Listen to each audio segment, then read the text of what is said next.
There is a moment in Season 5 of Game of Thrones, near the end of the 8th episode, when a man stands at the edge of a wooden palisade and watches an army he does not understand. The episode is called Hardhome. It aired on May 31st, 2015. And the man at the palisade is Jon Snow, who has just barely escaped onto a longboat with what is left of his rescue party, while behind him on the shore the wildlings he could not save are being slaughtered by the dead. The boat pushes out into the freezing water. The fires on the beach are still burning. And then, through the smoke, a figure walks slowly to the edge of the cliff above the village. He is taller than the men around him. He is wearing armor that looks like ice. His skin is pale blue. His eyes are pale blue. He is in no rush. He stops at the edge. He looks down at Jon Snow in the boat. And then he raises his arms. Every wildling who died in the battle stands back up. Hundreds of them. Thousands of them. They turn toward the water in unison. Their eyes are the same color as his. They do not attack. They do not move. They just look at the man in the boat. The man in the boat looks back, and in that moment, every assumption the show has ever asked the audience to make about power and politics and who matters in this world becomes irrelevant. There is something on the other side of the wall that has been waiting for 8,000 years. And the people fighting over a chair made of swords have absolutely no idea what is coming. This video is about strength in Game of Thrones. Real strength. Not titles. Not claims to thrones. Not the politics of who married whom. The actual capacity to kill, to destroy, to bend the world to your will. The characters who, if you put them in a room with anyone else in the story, would walk out alone. The fighters. The warlords. The dragons. The dead. The ones whose power was so absolute that every battle they were in stopped being a battle the moment they stepped onto the field. Welcome to the long night. Settle in, find a soft place to rest your head. Let the lamps fall low. This one goes deep. We are counting down the strongest characters in Game of Thrones, ranked. Let us drift into it together. We start at number 12. We start with someone the show spent years convincing the audience to underestimate. Someone whose strength was hidden inside the body of a woman that the world of Westeros refused to take seriously. Brienne of Tarth. Picture a rocky hillside in the middle of nowhere.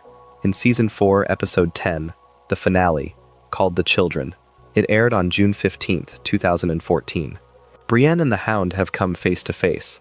Arya is there. She has been traveling with the Hound for most of the season. Brienne has been hunting Arya, trying to bring her to safety. And the Hound, who does not know who Brienne is, who does not care who Brienne is, sees a woman in armor standing between him and his exit, and decides she needs to die. The fight is, by the standards of the show, unusually long. Most sword fights in Game of Thrones end quickly. A few exchanges, a kill, a body on the ground. This one goes on for minutes. They start with swords. The Hound is bigger, stronger, more experienced in pure brawls. He has been killing men for a living since he was a child. Brienne is taller than most men and built for combat, but she is up against someone who has survived every war the show has shown. The early exchanges favor him. He drives her back.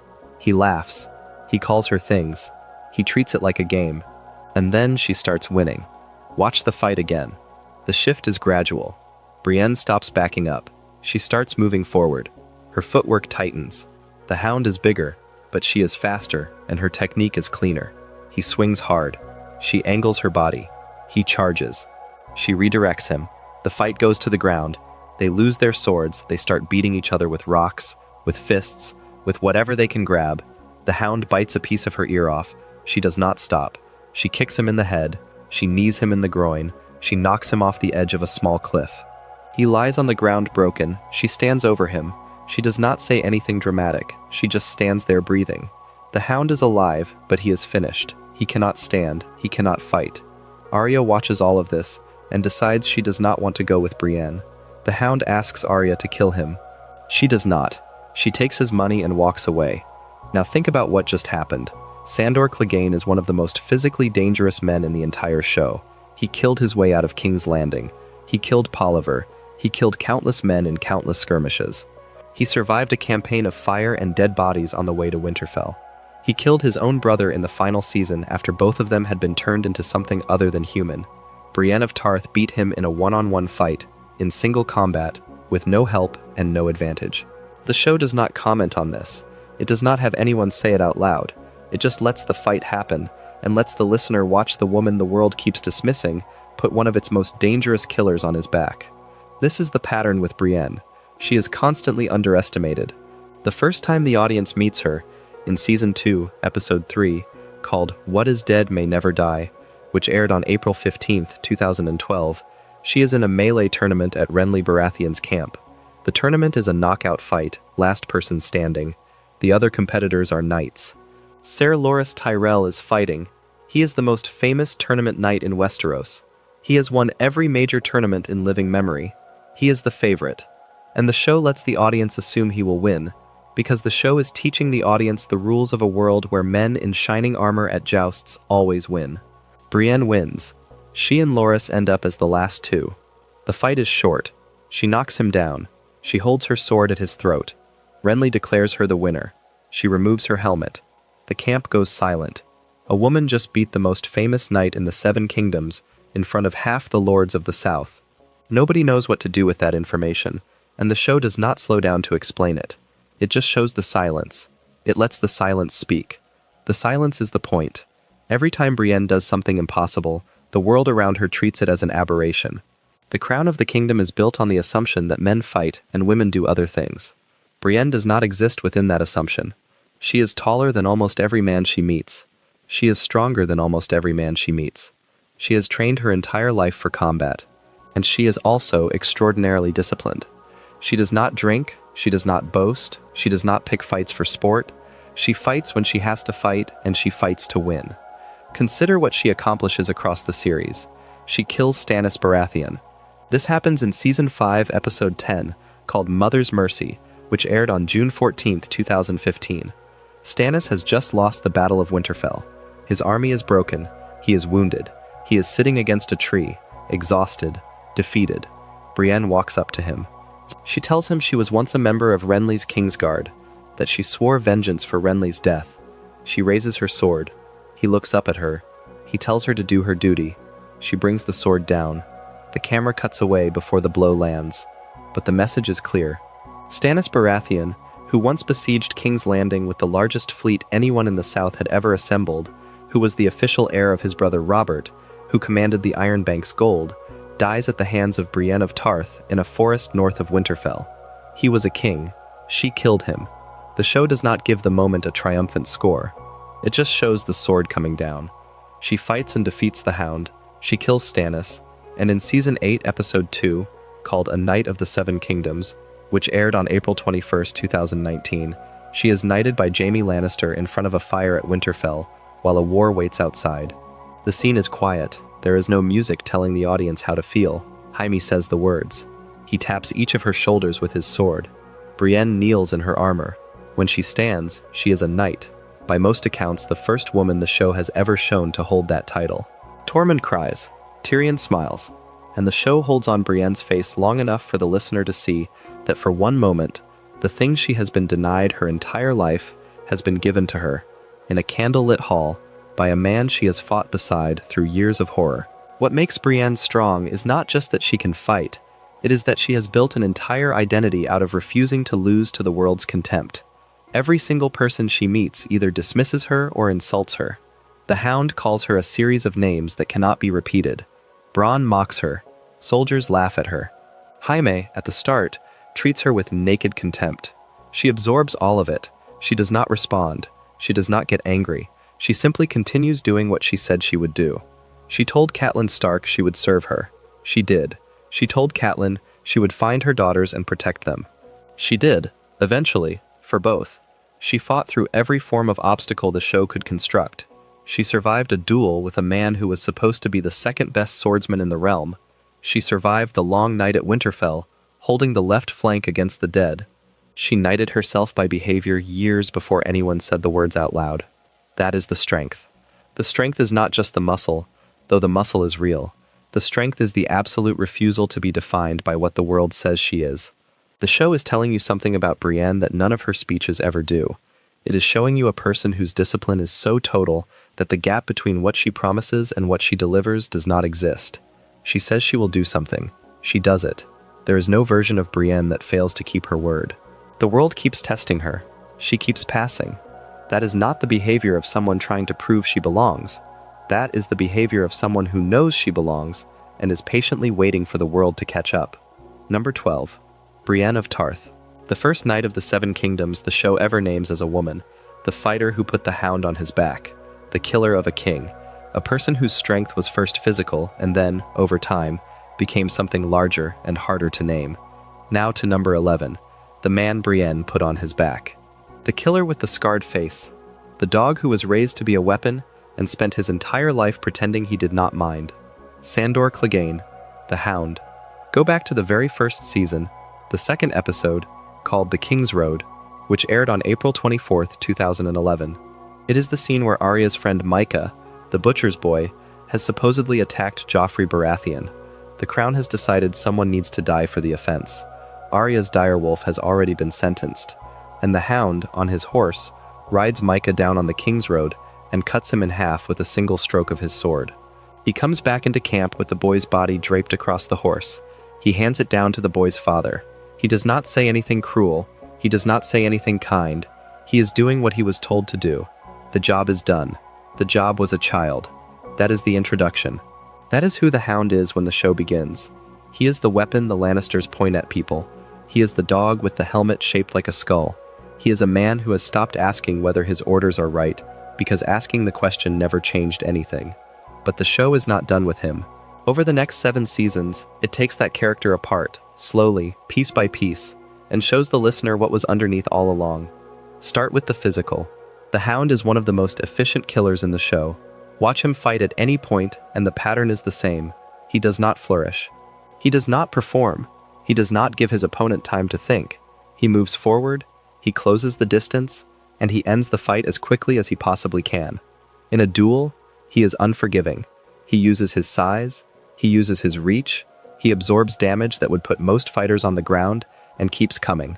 He kills Polliver in a tavern in Season 4, Episode 1, called Two Swords, which aired on April 6, 2014. The fight is brutal. Polliver and his men have no idea who they are dealing with. They mock him, they take his chicken, then they die. All of them. The Hound walks out of the tavern eating the chicken. He fights through every form of combat the show offers. He is in trial by combat. He is in melee tournaments. He is in raids. He is in skirmishes. He survives a war zone in the south. He survives a war zone in the north. He survives being left for dead by Arya on the hillside after the fight with Brienne, eats a few seasons of grief and silence in the Riverlands, and comes back stronger and quieter than he was before. But the strength is not just the body. The strength is the way the Hound thinks about violence. Most fighters in the show fight because they want something. They want glory. They want gold. They want a kingdom. They want revenge. The Hound, for most of the series, fights because fighting is what was done to him as a child, and fighting is what he learned. There is no joy in it. There is no pride in it. When he wins, he is not happy. When he loses, he is not surprised. Fighting is the medium he was forged in, and even after he tries to walk away from it, he keeps walking back. Listen to what he says to Sansa in Season 2, Episode 9, called Blackwater, which aired on May 27, 2012. The battle is at the gates. The wildfire has just gone off in the harbor. The Hound is, for the first time in the show, visibly frightened. The fire has taken something from him. His brother held his face in a brazier when they were children. The fire is the thing he cannot fight. And he comes to Sansa's room covered in soot and blood, and he tells her he is leaving. He says he is done with King's Landing. He offers to take her with him. Then he says something quieter. He tells her he could keep her safe. He could take her back to Winterfell. Nobody will hurt her again. He says it not as a man flirting with a woman, not as a man trying to manipulate her, but as a man who has just been broken in some new way by the fire and is trying to find a reason to keep moving. Sansa refuses. He leaves. He throws his Kingsguard cloak on the floor. That moment is the first crack in the Hound the show has been showing. The crack widens for the rest of the series. The Hound is not a man who enjoys what he does. He is a man who never had anyone teach him another way to be. His journey with Arya in Seasons 3 and 4 is the closest thing the show gives him to a relationship that is not built on contempt. They fight constantly. They insult each other constantly. He calls her names. She tells him she is going to kill him. They steal food.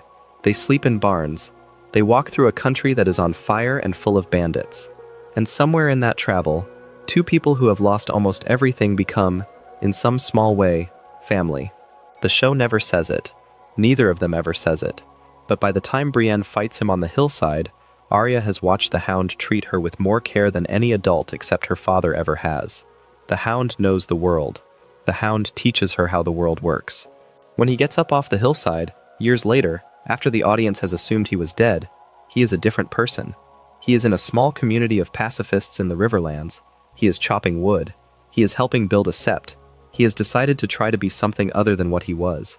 The episode is The Broken Man, Season 6, Episode 7, which aired on June 5, 2016. And the show is doing something specific in this stretch. It is asking whether a man who has only ever known violence can become something else. The answer the show eventually gives is complicated. The pacifist community is murdered. The Hound returns to violence. He kills the men who killed them, but he does not return to the man he was. Something has changed. He travels with the Brotherhood without banners. He sees a vision in the flames at Beric Dondarrion's fire in Season 6, Episode 8, called No One, which aired on June 12, 2016. He sees the wall. He sees the army of the dead. He starts to believe in something larger than the world he was raised in. He fights at the Battle of Winterfell. He stands against the dead. He saves Arya from a swarm of wights in the Godswood. He does not need a reason. He just does it. And then there is the end. Season 8, Episode 5, called The Bells, which aired on May 12, 2019. The fall of King's Landing. The streets are burning. The city is being slaughtered. Daenerys is on a dragon, and the dragon is melting the capital from the air. And in the middle of all of it, the Hound walks up the stairs of the Red Keep with one objective. He finds his brother, the Mountain, the man who held his face in the fire when they were children, the man who has been turned into something half-dead and entirely silent by Qyburn. The Mountain is on the staircase. He has just thrown Qyburn off the railing to his death. He is wearing his armor. He is bigger than any other man in the show. The Hound stands across from him and the staircase is collapsing around them. The fight is the longest single combat in the entire series. The Mountain is invulnerable to almost everything. The Hound stabs him in the heart. The Mountain pulls the sword out. The Hound stabs him in the eye. It comes out. The Hound buries a blade in his skull. The Mountain pushes him against the wall and starts crushing his head with his hands. The Hound's face is being slowly compressed. He cannot escape. He cannot win.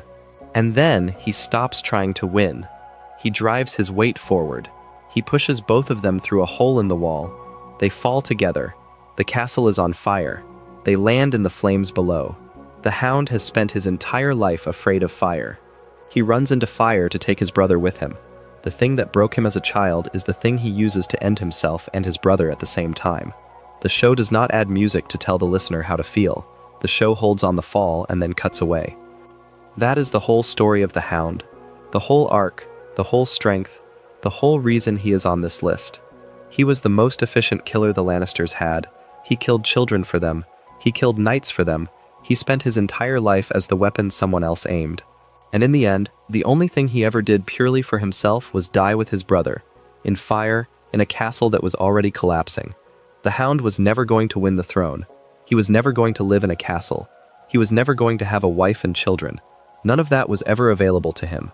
But he was very, very good at killing, and when the show needed someone to take down its most physically powerful character, the Hound was the one who could do it. Because the Hound was the only one in the world who hated his brother enough to be willing to die to make sure the Mountain died with him. That is not strength of body alone, that is strength of will. The willingness to spend everything you have, including your life, for the one thing in the world you care about enough to spend it on. The show never frames the Hound as a hero. He never wanted to be one. But by the end he had become, almost despite himself, one of the few characters who chose his own ending instead of having it chosen for him. Number 11. Sandor Clegane. The killer, the teacher, the broken man, the brother who walked into the fire because the man on the other side of the fire was the only thing he ever truly wanted to destroy. To number 10. From the killer who hated himself to the warlord who never doubted himself. From the city that burned at the end to the grasslands that stretched on without ending. From a man whose violence was his prison to a man whose violence was the language he was raised to speak. Khal Drogo. Travel back to the end of the first season, to episode 8, called The Pointy End, which aired on June 5, 2011, when the Khal of Khals walks into a fight at his own feast and does something nobody who has watched him before that moment believed he could do. The setup is simple. A man at the feast, a Dothraki warrior named Mago, has insulted him in front of his blood riders. The challenger is strong, scarred, drunk, armed. He pulls his arach. The other Dothraki at the feast watch. Daenerys, who is sitting at Drogo's side, watches. The fire is in the middle of the camp. The night is dark. Drogo does not pull a weapon. He does not bother. He walks toward the warrior unarmed. The warrior swings at him. Drogo lets the blade come close. Then he moves. He grabs the man's wrist. He twists. He takes the blade away. He uses it. He cuts the warrior across the chest. He cuts him again. He reaches into the wound. He pulls. And he pulls out the warrior's tongue, holds it up for the camp to see, and tosses it into the fire. The warrior dies on his knees. The camp watches in absolute silence. And Daenerys, who has spent a season being terrified of her own husband, looks at him with a different kind of fear, because she has just seen a thing she did not previously understand. She has been told her husband is the greatest Khal who has ever lived. She has watched him be calm, watched him be tender with her, watched him hold their unborn son in his hands. But this is the first time she sees what he actually is. This is the man the rest of the grasslands tell stories about.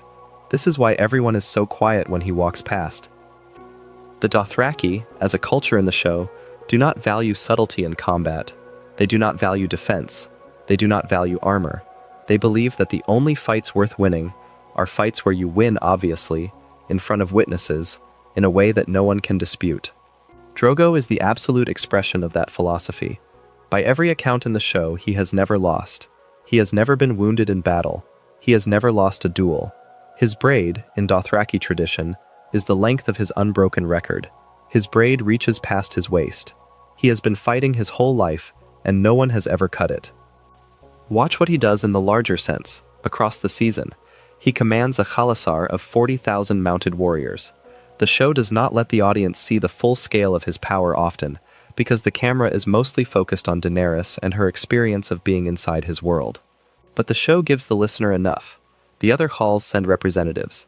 The free cities of Essos pay him in slaves and silver. He moves across the eastern continent like weather. When his army arrives at a town, the town has two choices. The town can submit and pay tribute, or the town can be erased. The Dothraki do not garrison. They do not occupy. They take what they want and they leave the ruins behind. His army has been the existing political fact of the eastern continent for the entire span of the show's world. Even the Targaryens, in their last days of exile, sought him out specifically because his army was the only force that could possibly carry them back to Westeros. Viserys spent his life convinced that if he could just align himself with a khalasar, the throne was his. The fact that he spent that life crawling to a Khal he barely understood is itself proof of how much power Drogo had. Drogo did not have to crawl to anyone. The world crawled to him. And then there is what Drogo promises in Season 1, Episode 7, called You Win or You Die, which aired on May 29, 2011. The scene is at the feast tent. Daenerys is pregnant. She has been attacked by a wine merchant working for the Spider, an attempt that came very close to killing her and her child. Drogo finds out. The Dothraki do not normally cross the sea. They do not believe in boats. They believe the sea is poison. They have never invaded Westeros in their history. But Drogo, standing in front of his entire khalasar, in front of his blood riders, in front of his pregnant wife, makes a vow. He vows to take his army across the poison water. He vows to take the iron chair her ancestors sat in. He vows to give it to her son. He vows to rape their women and murder their men and tear down the walls of their cities and make slaves of every man who survives. The speech goes on for almost 2 minutes of screen time. The Dothraki around him cheer. Daenerys watches with tears in her eyes because she knows, in that moment, that the man she married is not bluffing. He is not performing, he is telling the truth. If he had lived, he would have done it. That is the key fact. If Drogo had lived, history would have happened differently. There would have been no waiting in Meereen. There would have been no breaking of the wheel. There would have been no slow, agonizing politics of Daenerys learning to be a queen. There would have been 40,000 horsemen riding across the Riverlands within a year, and the Iron Throne would have fallen the way Pentos fell, and Astapor fell, and every city the Dothraki ever marched on fell. But Drogo did not live. He died, and the manner of his death is one of the most important things the show does in its first season, because it is the show telling the listener something about how power works in this world. Drogo dies because of a small cut on his chest, given to him by Mago in that same fight at the feast. The cut should be nothing. He has taken worse. But Miri Mazdur, a slave woman Daenerys saved earlier from being raped by Dothraki riders, treats the wound with a poultice. The cut does not heal. It festers. By Season 1, Episode 9, called Baelor, which aired on June 12, 2011, Drogo is failing. He grows weak, he falls off his horse. The Dothraki, when their Khal falls off his horse, know that he is no longer their Khal. The Khalasar starts to fragment. Other men start to take their riders and ride away. Daenerys is left with a dying husband and a fragment of an army. She bargains with Miri Mazdur. She trades the life of her unborn child for the chance to save Drogo. The blood magic is performed in a tent. The screams come from inside. When it is done, Drogo's body is still alive, but Drogo is gone. He is a husk. He breathes. He blinks. He does not speak. He does not move. Daenerys puts a pillow over his face and ends it. She places his body on a pyre. She places her dragon eggs at the center of the pyre. She walks into the fire. She walks out the next morning with 3 dragons. That is the transition. Drogo's death is the transition from one kind of power in the show to another. Drogo is the old power. Pure physical, pure cavalry, pure unstoppable force on the ground. The dragons are the new power. The power that flies. The power that burns. Drogo dies and the dragons are born from his pyre. The show is not being subtle about what it is doing here. The torch is being handed, literally, from the warlord on the ground to the children in the fire. But before he dies, Drogo earns his place on this list with absolute clarity. He is one of the few characters in the entire show who is feared by an entire continent. Not just feared in the abstract, but feared by the people who lived with him every day. His own bloodriders fear him. His own wife, in the early episodes, fears him. Other Khals fear him. The free cities pay him not because he asked nicely, but because the alternative was unthinkable.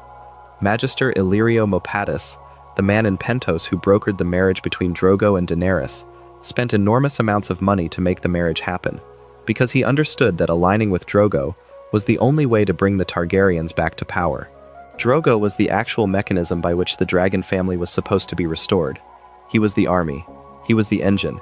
He was the reason any of it was possible. And then he was gone, and the show had to spend 7 more seasons figuring out who and what would replace him. There is one more scene worth sitting with. The first time Daenerys actually sees who Drogo is, before the warrior at the feast, before the speech about crossing the sea, is in Season 1, Episode 2, The King's Road. She is on the journey with the Khalasar. She is unhappy. She does not speak the language. She does not understand the food. She is being raped every night by her own husband. She is alone. And one morning she rides her horse to the front of the column to be next to him. He looks at her. She looks at him. They cannot communicate with words. He reaches across the gap between their horses. He touches her face. He looks at her as if for the first time. The show does not tell the listener what is happening in his mind. It just shows the look. That look is what makes Drogo more than a brute. Across the season, the relationship between Daenerys and Drogo changes from something violent to something more complicated. He starts to listen to her. He gives her her own blood riders. He learns a few words of her language. By the time he gives his speech in the tent about crossing the sea, he is doing it for her. The most dangerous man in the world, the warrior whose braid had never been cut, has decided to break with thousands of years of his people's history because he loves the woman he was sold. That is not just a warlord, that is a warlord who could be moved, and in this show, that combination is rare. Most of the men with Drogo's level of physical power are also rigid, unable to change, unable to listen. Drogo could listen. Drogo could change. He chose to, and then he died before he could carry that change across the sea. Number 10. Khal Drogo, the greatest Khal in living memory. The man whose army would have ended every war in Westeros before it began. The husband of dragons. The man who never lost a fight on the field, and who, when he died, did not die in battle, but in a bed, with a fever from a wound that should not have killed him. The show is telling you something about the world of Game of Thrones with that ending. It is telling you that strength alone is not enough. The world is full of small infections and secondhand poisons. Even the strongest body in the story can be brought down by a cut that was not properly washed.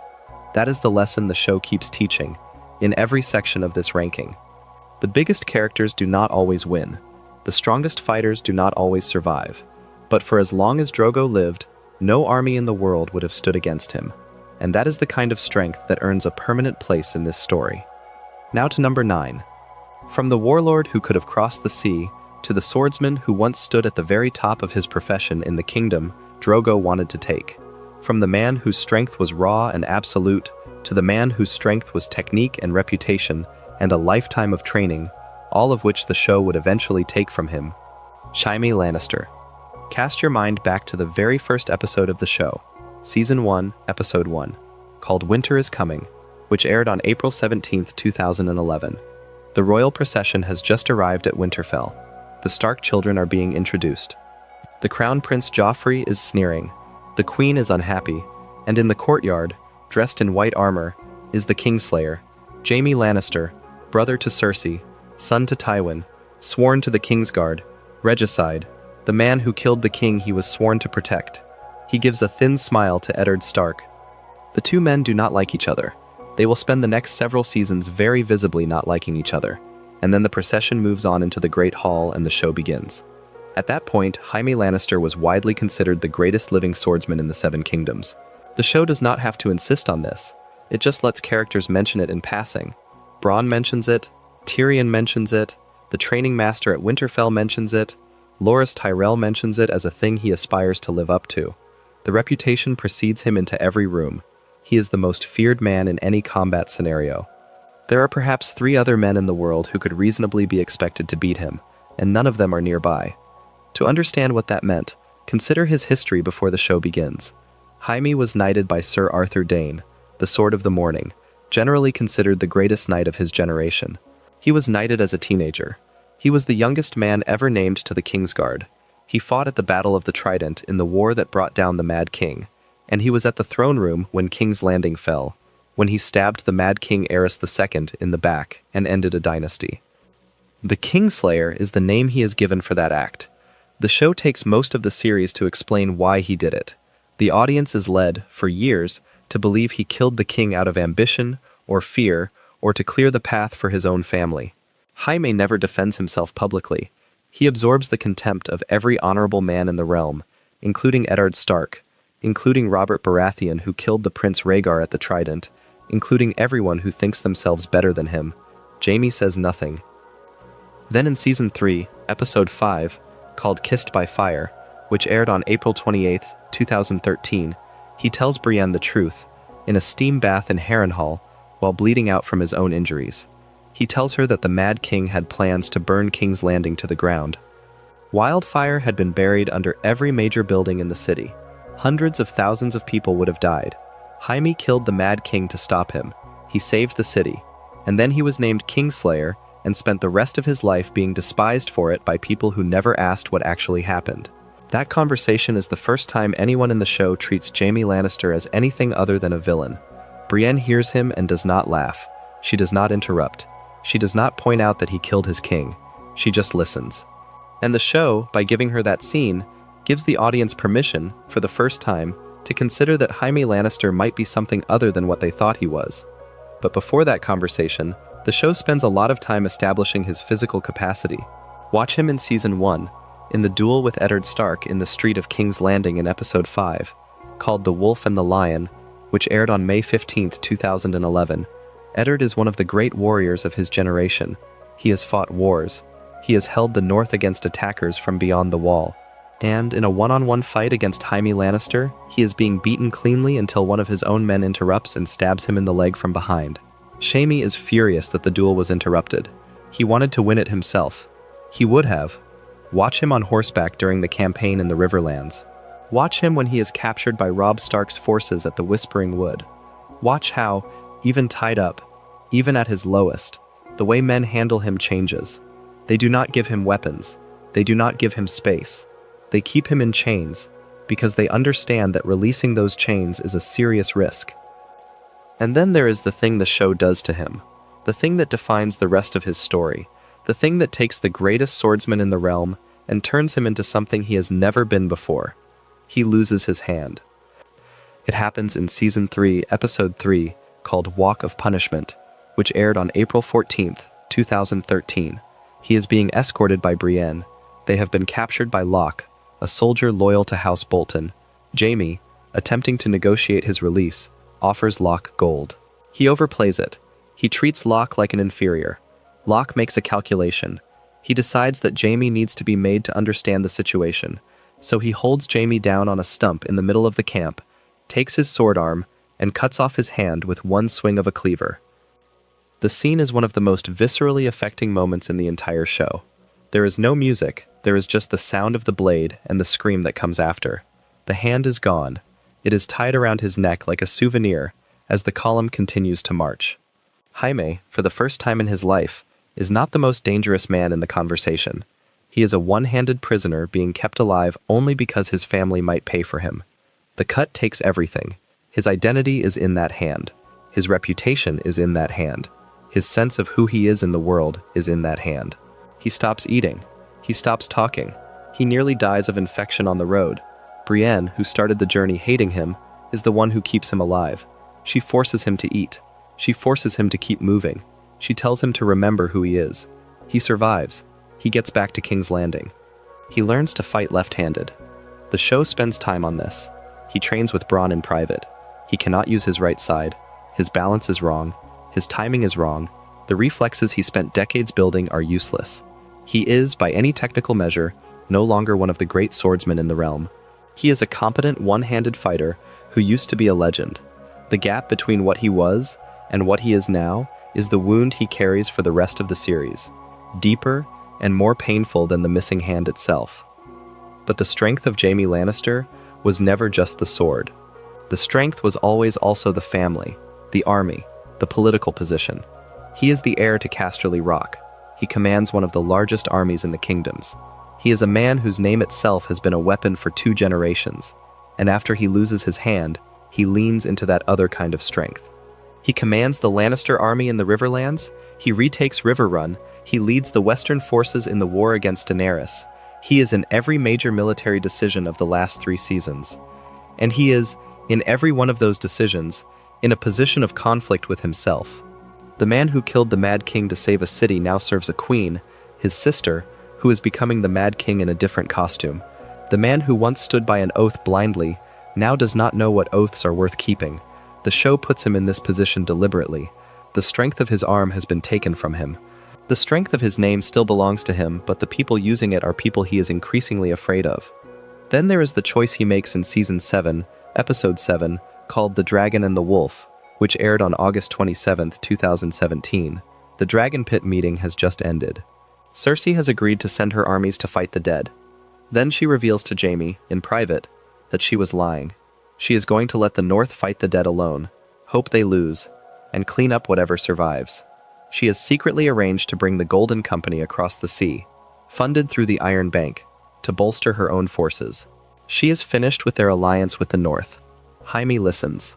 He understands. He tells her that she has just doomed everyone, and he leaves. The shot of him riding north, alone, on horseback, as the first snowflakes of winter begin to fall on King's Landing, is one of the quieter great images in the show. He has spent his entire life with Cersei. They were born together, they were lovers, they were partners, they had children together. And he has just decided, on his own, that he is going to break with her, ride alone across a war zone, and join an army he was supposed to be fighting against. He does this because he gave his word. He does this because there is a war that matters more than the throne. He does this because Brienne is going to be at Winterfell, and he wants to fight beside her. He gets to Winterfell. He fights at the Battle of the Long Night. He stands at her side. He survives the night. He is the one who knights Brienne by the fire before the battle. He sleeps with her. He has, for the briefest moment in his life, become something other than the Kingslayer. He has become a man people respect for what he is doing now, instead of what he did decades ago. And then he leaves. In Season 8, Episode 4, called The Last of the Starks, which aired on May 5, 2019, he wakes in the middle of the night, packs his things, and tells Brienne he is going back to King's Landing. He says he has to be with Cersei. He says she is hateful, and so is he, and he does not know what he is anymore. She begs him to stay. He cannot. He rides south. He dies in the rubble of the Red Keep in the next episode, The Bells, with Cersei in his arms. He does not get a heroic death. He does not get a duel with another great fighter. He does not even get to be killed by an enemy. He is crushed by the collapse of his family home, holding his sister, surrounded by gold and stone. The show holds on his face. It is the face of a man who has accepted that his story will not have the ending he was promised when he was the most famous knight in the realm. So why is Jaime number 9 on this list? Because for most of the show, he was the most physically dangerous man in any room he walked into. Because the dynasty he served was built around his sword arm. Because even after the cut, even after the wound, he was still the man who could command an army and win a siege and defeat almost anyone who challenged him personally. Because the world of Westeros, for an entire generation, lived in the shadow of the fact that there was a Lannister in the Kingsguard who had killed one king and could very easily kill another. And because the show, in its choice of how to end him, is making a specific argument. It is arguing that physical strength is not enough. It is arguing that even the greatest swordsman in the realm can lose the thing that made him great, and the loss can be more profound than any death in battle. Jaime Lannister at the start of the show could have killed almost anyone. Jaime Lannister at the end of the show was a one-handed man crushed by the weight of a house his sword arm had built. The arc is the point. The journey from the courtyard at Winterfell, where everyone moved out of his way, to the cellar at the Red Keep, where the ceiling came down on him, is the longest fall in the show. Number 9. Jaime Lannister, the Kingslayer, the Golden Hand, the greatest swordsman of his generation and the most complicated man on this list. A character whose strength was real and undeniable, and whose ending taught the audience that even the greatest fighter in a story can be undone, not by a better fighter, but by the slow grinding mechanism of love and obligation and the weight of his own past. To number 8, from the swordsman who lost his hand to the girl who learned how to take the face of any person she had ever met. From the man whose strength was reputation to the assassin whose strength was that no one in the world ever saw her coming until it was already too late. Arya Stark. Go back to the very start of the show, the first episode, Winter is Coming, when a small girl in Winterfell is trying to learn archery in the courtyard.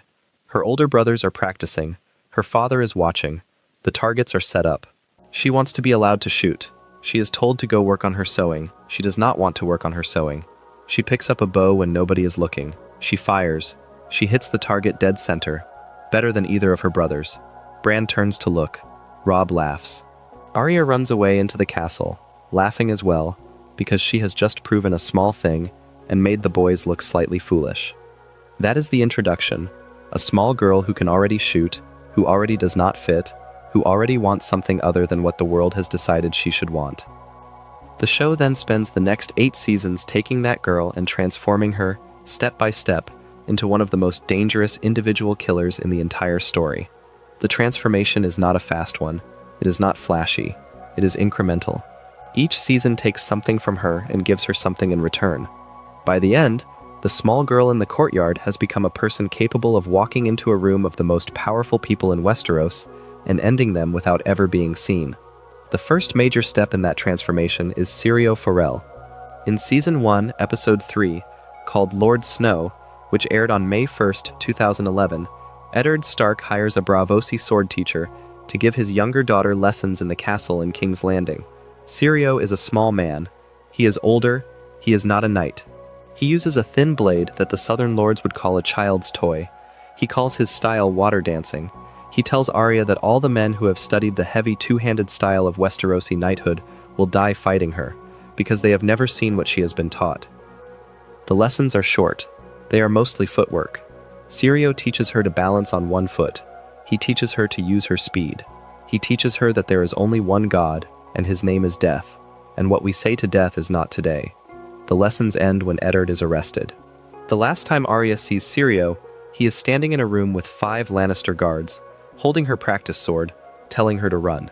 She runs. He fights. The show does not show what happens to him, it just shows the door close, and shows Arya running, and never returns to the question of what happened in that room. The audience is left to imagine that a small man with a wooden sword took on 5 armored men and almost certainly died doing it. Either way, the lesson stays with her. The lesson is everything. The next several seasons are the lesson being tested. Arya is taken north on the King's Road. Eddard is executed. She is disguised as a boy. She is captured by Lannister soldiers. She is taken to Harrenhal. She is given over to Tywin Lannister as his cupbearer. She watches the most powerful man in the kingdom up close. She listens. She does not speak. She learns how power works by serving it food. and when the chance comes to escape, she takes it, with the help of a faceless killer named Jaqen Hagar, who gives her a coin and tells her that if she ever needs him she can go to Braavos and use the phrase Valar Morghulis, all men must die. She does not go to Braavos for years. She travels with the Hound. She fights to stay alive in the Riverlands. She watches the Red Wedding from outside the gates of the Twins. She watches her mother die. She watches her brother's body get paraded through the camp with the head of his direwolf sewn onto his neck, and the small girl from Winterfell calcifies into something else. She makes a list. The list is short. It is the names of the people she is going to kill. She recites the list at night when she sleeps. The list is a prayer. The list is the spine of her character for the rest of the series. The names on it change as people die. Joffrey is removed when he is killed by poison. Tywin is removed when he is killed by Tyrion. The Mountain is on the list. Cersei is on the list. Walder Frey is on the list. The Hound starts on the list and is then quietly removed. Polliver is removed when the Hound and Arya kill him together in the tavern. The list shrinks over the seasons. Every name removed is one more piece of the world balancing. Then she goes to Braavos.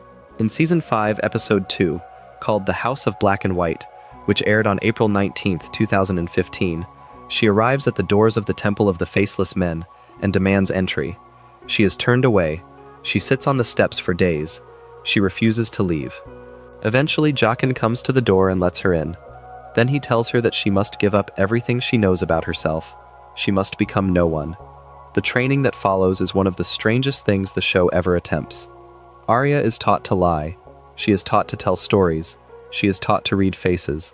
She is beaten with a stick when she gets the lies wrong. She is blinded for an entire season as a punishment for using her own face to murder someone outside of the temple's authority. She is sent into the streets of Braavos to beg, blind, with no resources, while another assassin hunts her with a stick. She has to learn to fight by sound and touch and instinct alone. Sit with that for a moment. A girl who already knew how to fight is stripped of her sight, sent into a foreign city, and made to defend herself against another professional killer who has every advantage. And she survives. She kills the other girl who was hunting her. She kills her in a chase through the streets in the dark, after she gets her sight back. In Season 6, Episode 8, No One, she walks back into the temple with the other girl's face in her hand. She tells Jaqen that the face does not belong on the wall. The face belongs to no one. She is a Stark of Winterfell and she is going home. That moment is the show telling the listener what Arya actually learned. She did not become no one. She used the training of the Faceless Men to make herself more completely Arya Stark than she could have been on her own. Every skill she absorbed was a tool she would use to do the thing she had decided she would do years earlier. The list was always the goal. The temple just made her better at it. What she does next is the proof. In Season 6, Episode 10, called The Winds of Winter, which aired on June 26, 2016, Arya arrives at the Twins. The Twins is the castle where her mother and brother were murdered. Walder Frey is hosting a feast. Walder is at the head table. He is alone. He calls for his sons to attend him. A servant girl approaches the table and offers him a pie. He eats some of the pie. He notices that it is unusually good. He asks where his sons are. The servant girl pulls the lid off the rest of the pie. The pie is full of the cooked remains of 2 of his sons. Walder, horrified, tries to push away from the table. The servant girl pulls the face off her own head. It is Arya. She slits his throat. The camera holds on her face. She is smiling. That is one of the most chilling moments in the entire show.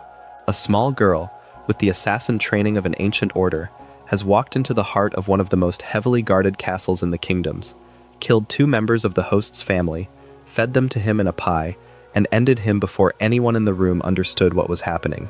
The Red Wedding has been answered. The list is shorter by another name. And the show, in a follow-up scene in Season 7, Episode 1, called Dragonstone, which aired on July 16, 2017, has Arya walk into the Great Hall of the Twins, wearing Walder's face, and gather every adult male of House Frey at a feast. She tells them she has poisoned the wine. They all die at the table. She tells the women of the castle to leave the men's politics to the men. She walks out the door. House Frey, the house responsible for the Red Wedding, is by most accounts functionally extinct by the end of the morning. That is one person. That is what one person can do when she has been trained the right way. But the proof of strength on this list is not the political assassination. It is the moment in Season 8, Episode 3, called The Long Night, which aired on April 28, 2019. The Night King is in the Godswood at Winterfell. He has just killed Theon Greyjoy. He is walking toward Bran Stark. The army of the dead has, by this point in the night, broken through every defensive line at Winterfell. The Unsullied are dead, the Dothraki are dead, the dragons have been driven off. The Whites are in the crypts killing the women and children who were sent there to hide. The Night King's lieutenants, the White Walkers, are standing in a semicircle watching the kill. He is unstoppable. Daenerys cannot kill him. Jon cannot get to him. He is going to put his hand on Bran and end the memory of the world. And then a small figure leaps out of the darkness behind him. The Night King catches her by the throat in midair. He holds her up. He has caught her. He has won. He is going to crush her windpipe. The audience watching the episode for the first time experienced this as a moment of total despair, because the show had spent 8 seasons making it clear that the Night King could not be killed by anyone, and this was apparently a last, desperate attempt that had failed. Then Arya drops her dagger from her right hand into her left hand, swings it up under the Night King's ribs, and shatters him into ice. The Night King falls apart. The White Walkers around him fall apart. The army of the dead, every single White in every part of the castle, every White in the field, every White in the crypts, all of them at the same time, collapse to the ground in pieces. The single greatest threat to all life in the world is ended by one small assassin with one move that took less than 2 seconds. The show is telling you something about Arya Stark that none of her speeches ever do. The show is telling you that the small girl who learned archery in the courtyard at Winterfell has become, by the 8th season, the single most consequential individual fighter in the story. She did not raise an army, she did not call a banner, she did not have to negotiate with a lord. She walked into the Godswood at the moment of greatest crisis, used the technique she had been training her entire life, and ended a threat that had existed for 8,000 years. There is no other character in this show who killed a more important target with a more decisive single act. Not Jon Snow, not Daenerys, not Tyrion, not anyone. There are people who watched the episode and were unhappy with the ending. They wanted Jon to be the one who did it. They wanted the Chosen One storyline to land in the expected place. The show made a different choice. The show decided that the assassin who had spent 8 seasons training, learning, and refining her craft would be the one who landed the killing blow. The show decided that the prophecy about the prince that was promised would be answered by a princess no one had ever named in that prophecy, because no one had ever bothered to look. The show is not being subtle about what it is doing here. It is rewarding the work. Arya put in the years. The kill belonged to her. The dagger she used matters too. It was Valyrian steel, an heirloom of the Cat's Paw assassin who once tried to murder Bran in his sickbed years before. Bran had given it to Arya at Winterfell, in Season 7, in a quiet scene by the Heart Tree. He told her she would know what to do with it. She did. There are smaller examples scattered through the show that confirm this. She kills the waif. She kills Meryn Trant. She kills Polliver. She kills the entire male line of House Frey. She kills Walder Frey. She kills the Night King.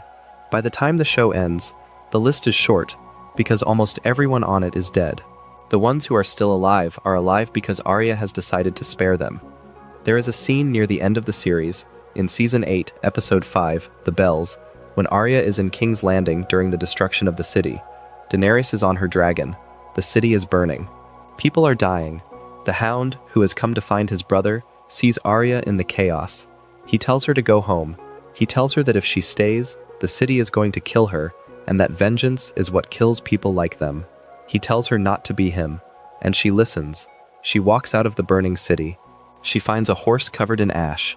She rides out. She survives. She does not get her last kill on the list. Cersei dies in the rubble. But Arya, at that moment, has chosen for the first time in her life to walk away from the list. She has chosen to live. That is the final piece of her strength. Not the killing, the choosing. Arya at the start of the show had no agency. She was a child in a world where children did not get to choose. By the end of the show, she has the skill to end any specific person she chooses, and she also has the discipline to walk away from killing when killing would no longer serve her. The final scene of her arc, in the last episode, is her boarding a ship and sailing west, beyond the maps, to find out what is on the other side of the world. There is nobody left in Westeros she fears. There is no list she still needs to finish. She is young. She is the most dangerous fighter alive, and she is using that capacity not to keep killing, but to keep going. Number 8. Arya Stark, the water dancer, the faceless man who refused to be no one, the cook who fed sons to their father, the assassin who ended the Night King, the small girl from Winterfell who became, by sheer accumulation of training and grief, the deadliest individual in the world of Game of Thrones. The show kept underestimating her, the audience kept underestimating her, and then she stepped out of the shadows in the Godswood and ended the war. To number 7. From the assassin who walked unseen, to the soldier who was always seen, always central, always the one the camera kept returning to. From the killer who became the closer of the most important kill in the show, to the man who was, for years, the show's most direct candidate for the role of hero. Jon Snow. Picture a field outside Winterfell in Season 6, Episode 9, called Battle of the Bastards, which aired on June 19, 2016, when Jon Snow is standing in front of a line of his men, watching the army of House Bolton draw up across the field. His sister Sansa has warned him not to fight on the open field. She has told him that Ramsay Bolton is going to use any weakness against him. Jon, against her advice, has come out into the open because Ramsay has put their little brother Rickon in front of his army and started running him toward Jon as a target. Rickon does not weave. He just runs. Ramsay shoots arrows at him. The arrows miss. Jon, on horseback, charges out alone toward his brother. Sansa, in the high ground, watches in horror because she knows what is about to happen. Rickon is hit in the back by an arrow, about 10 feet from Jon. He dies in the mud. Jon, alone, turns to face the Bolton army. The Bolton cavalry charges. Jon's horse is killed under him. He stands in the field, alone, in armor, holding Longclaw, with hundreds of cavalrymen riding straight at him. His own army is too far behind to reach him in time. He braces. He raises his sword. And the show holds on him in that moment, a single man about to be ridden over by an army, choosing not to run. His army arrives at the last possible moment. The battle that follows is one of the most brutal sequences ever produced for television. Bodies pile up in a wall. Jon ends up trampled. He is at the bottom of a pile of dead men, suffocating, while his own men trample him further. He claws his way out. He stands up. He keeps fighting. He fights through to Ramsay. He cracks Ramsay's face into the dirt with his fists. He does not stop hitting him. Sansa has to look away. Jon has to be told to stop. That sequence is the show telling the listener everything important about Jon Snow as a fighter. He does not flee. He does not surrender. He does not break. He absorbs damage that should kill any normal person and continues to function. He is, in the most literal possible sense, the man you want next to you when the battle has already gone wrong. The path to that battle started years before. Jon was raised at Winterfell as the bastard son of Eddard Stark, taught to fight by the Master-at-Arms, treated with kindness by his father and contempt by his stepmother. He left for the Wall in the first season because he was a bastard with no inheritance, and the Wall was the one place where his birth did not matter. He was made a member of the Night's Watch. He was assigned to Lord Commander Mormont. He was given Longclaw, the Mormont family sword, by Jeor Mormont as a reward for saving his life from a wight that came back from the dead in the Lord Commander's quarters. That is a fact worth sitting with. Jon Snow's first encounter with the dead is in Season 1, Episode 8, called The Pointy End, which aired on June 5, 2011. A reanimated corpse rises in the chambers of the Lord Commander of the Night's Watch. Jon attacks it with a regular sword. The sword does nothing. He throws an oil lamp at it. It catches fire. The fire ends it. Most people in the Watch refuse to believe what they have seen. Jon does not get to refuse. He has watched the dead walk.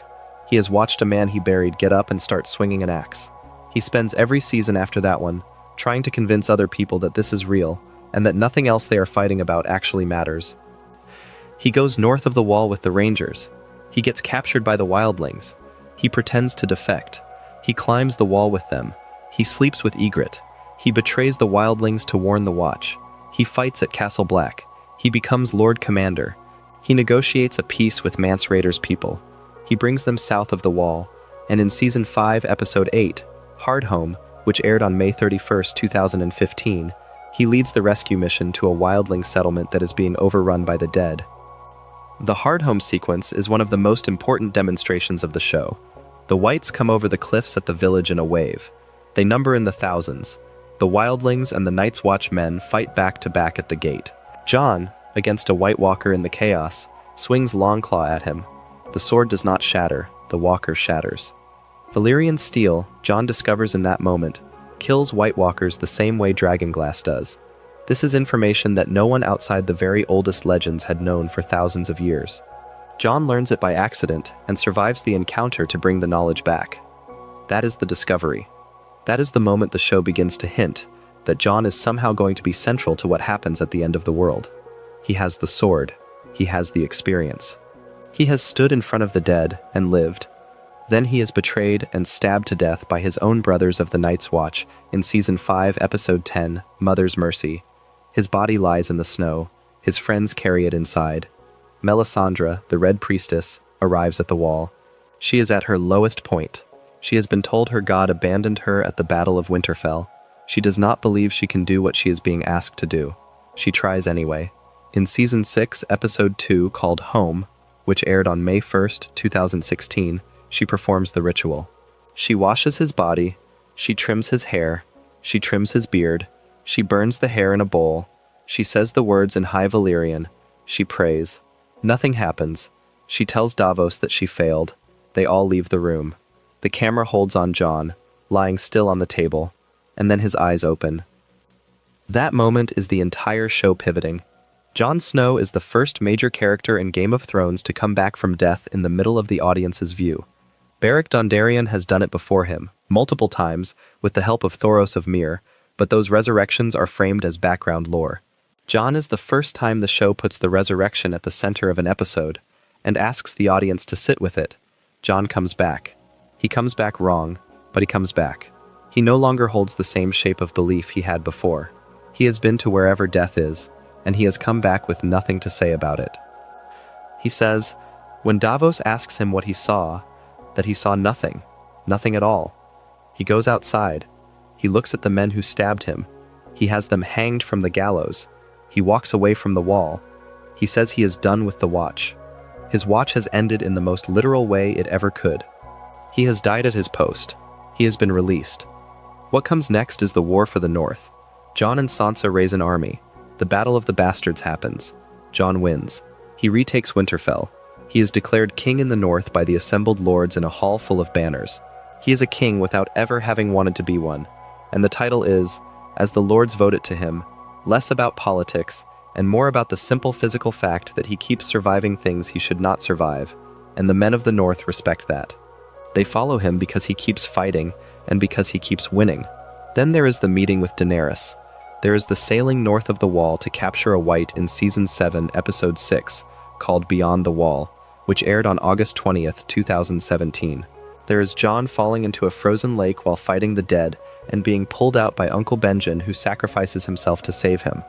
There is Jon riding south on a horse with frostbite eating his fingers. There is the Dragon Pit meeting where he refuses to bend the knee in the form Cersei demanded. There is the sailing north on Daenerys' fleet. There is the fight at the Battle of the Long Night, where Jon survives wave after wave of whites, where he charges Viserion the Ice Dragon, where he is breathed on by the dragon, and somehow still walks out of the snow on his feet. Watch what he does at the Long Night. The army of the dead is coming over the wall at Winterfell. Jon is in the air on Rhaegal, fighting the Night King who is on Viserion. The dragons collide. The Night King dismounts. Jon comes down to face him on the ground.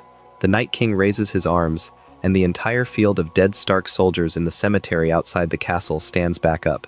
Jon, on foot, looks at the field of newly raised dead surrounding him. He does not run. He stands in the middle of the cemetery, the only living thing surrounded by hundreds of whites, draws Longclaw, and walks forward. He has no chance of winning.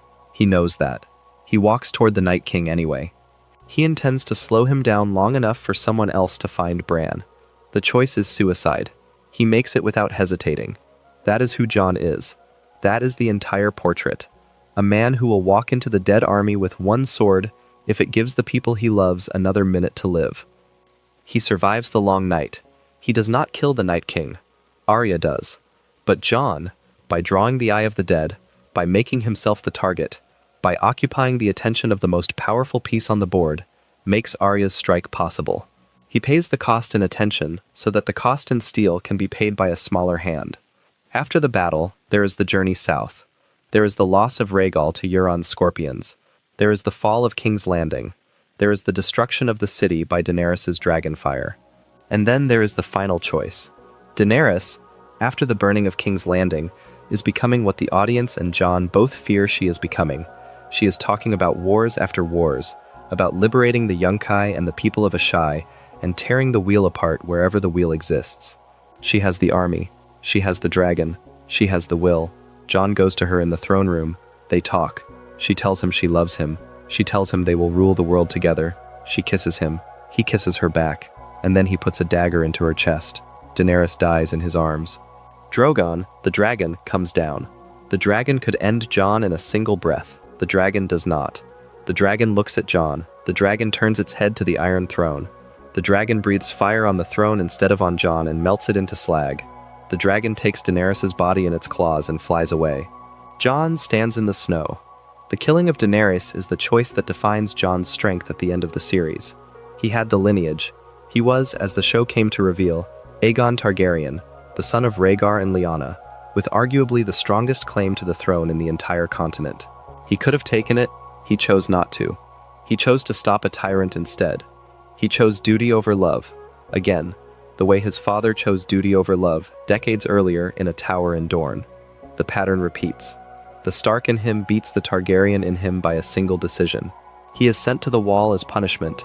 He returns to the Night's Watch. He leaves the Watch and rides north of the wall with Tormund and the Free Folk. The final image of the show, for Jon, is him riding into the snow at the head of a column of wildlings, with Ghost beside him. He is going home, not Winterfell, the other home, the one beyond the maps. So why is Jon Snow number 7 on this list? Not because he killed the most enemies, not because he won the most fights. Plenty of characters fight more than he does, and win more than he does. Jon is on this list because of 3 specific things. First, he survives everything the show throws at him. He survives a knife wound to the chest from the leader of the Night's Watch. He survives being trampled by his own army at the Battle of the Bastards. He survives a fall through frozen ice into a lake while wearing armor. He survives the breath of an ice dragon. He survives wave after wave of whites at 3 different major battles. He is the most durable character on this list. Second, he has one of the best swords. Longclaw is Valyrian steel. It kills White Walkers and whites with a single touch. There are perhaps a handful of these swords in existence in Westeros. Jon has one of them, and he is one of the few characters who has used one to kill a White Walker in single combat. Third, he has command. Across the seasons, Jon Snow leads the Night's Watch, the Wildlings, the Army of the North, and at the end the joint armies of Winterfell and Dragonstone in the war against the dead. He is the only character besides Daenerys who commands at that scale. Soldiers follow him because he keeps coming back from things they thought killed him. The men under his command consistently take losses that should have broken their morale. They do not break, because Jon keeps standing in the front. There is the 4th thing as well, the lineage, the blood of the dragon. He rides Rhaegal in the air, without ever having been trained to do so. The dragon accepts him. The dragon would not have accepted just anyone. Jon, biologically, is half Targaryen, and the magic that runs through the dragon's blood acknowledges him. That is its own kind of strength, the kind that the world recognizes before any human institution does. Number 7, Jon Snow, the bastard, the Lord Commander, the King in the North. Aegon Targaryen, the unwilling heir. The man who died and came back. The man who killed his queen because the realm needed him to. The fighter who stood in a cemetery surrounded by the dead and walked toward the Night King anyway. The strongest survivor in the show. Not the deadliest killer, the most resilient one. To number 6. From the survivor who lived through every battle, to the man who has, by the end of the show, technically died and been brought back as something that cannot die a second time. From the leader who carried his men forward to the silent giant who follows only one master and exists for one purpose, Sir Gregor Clegane, the Mountain. The defining moment is in Season 4, Episode 8, called The Mountain and the Viper, which aired on June 1st, 2014. It is the trial by combat between Oberyn Martell and Gregor Clegane. The trial is being held to decide the fate of Tyrion Lannister, who is on trial for the murder of King Joffrey, a murder he did not commit. Oberyn has volunteered to be Tyrion's champion. He has come to King's Landing specifically because Gregor Clegane is the man who, by every account known in Westeros, raped and murdered Oberyn's sister Elia and her children during the sack of King's Landing decades earlier. Oberyn has been waiting for this fight for half his life. The two men step onto the sand of the courtyard. Gregor is in full plate. He is enormous. He is taller than every other man in the show. He is broader than every other man in the show. He carries a two-handed greatsword that no other person in the cast could swing without tripping over their own feet. Oberyn is in lighter leathers. He has a spear. He is fast. He is grinning. He is dancing on the balls of his feet. He starts asking Gregor to admit to the rape and the murder, to admit that he was sent by Tywin Lannister, to confess in public so that the whole court can hear. The fight begins. For the entire first half, Oberyn wins. He moves around Gregor in circles. He cuts Gregor in the leg. He cuts Gregor in the side. He gets behind him. He drives the spear into Gregor's stomach. Gregor falls. He is on his back. Oberyn stands over him, demanding that he say the names. Say my sister's name. Say what you did to her children. Gregor is dying. He coughs blood. He starts to say the words. Then Oberyn gets too close. The mountain swings his leg. Oberyn falls. Gregor's huge hand wraps around Oberyn's throat. He pulls him to the ground. He gets on top of him. He knocks out Oberyn's teeth with one punch. He puts both thumbs in Oberyn's eyes. He pushes. He pushes harder. He says the words quietly, but the words are audible across the entire courtyard, because everyone in the courtyard has gone silent. He admits to the rape. He admits to the murder. He says the names, and then he keeps pushing his thumbs into Oberyn's eyes, until Oberyn's head bursts in his hands. The scene is one of the most physically shocking moments ever shown on this show. The audience watching for the first time experienced it as a moment of complete despair, because Oberyn had been winning, because Oberyn had been the more sympathetic figure by every possible measure, because the audience had spent the entire season being asked to root for him. And then a man's head was crushed open by another man's bare hands in the middle of a public square, and Tyrion was sentenced to death, and the Lannister regime had won. That is the Mountain's introduction at full power. That is what he is at the height of his ability, before the show modifies him into what he becomes later. He is a man who can crush another man's skull with his hands. He is a man so physically formidable that a trained spear fighter who had spent a lifetime learning how to kill could not finish him even with multiple wounds. But there is a piece of information in the scene that matters. Oberyn's spear was coated with manticore venom, or so the show implies through its language about poisons and Dornish weapons. Whatever its name, it was one of the most painful poisons in existence. It eats the body from the inside. It kills slowly. Gregor, after the fight, is taken to the dungeons. He is laid on a table. The royal maesters give up on him. They tell Cersei that her champion is going to die from the venom no matter what they do. Cersei does not accept that. She gives Gregor to Qyburn. Qyburn is a former maester who lost his chain because he was conducting experiments on living human beings. He is the kind of man no respectable institution will employ. Cersei tells him to keep Gregor alive at any cost. Qyburn agrees. He warns her that the process may change Gregor. Cersei does not care. She tells him to do whatever he needs to do. What Qyburn does is never fully explained on the screen. The show keeps the details deliberately vague. What is shown is the result. In Season 5, Episode 7, called The Gift, which aired on May 24, 2015, Cersei visits Qyburn's chambers and finds Gregor strapped to a table. His skin is gray. The veins under his skin are dark. He is taller than he was. He is bigger than he was. He does not appear to be breathing in the normal sense. He responds to Cersei's voice. He turns his head to look at her.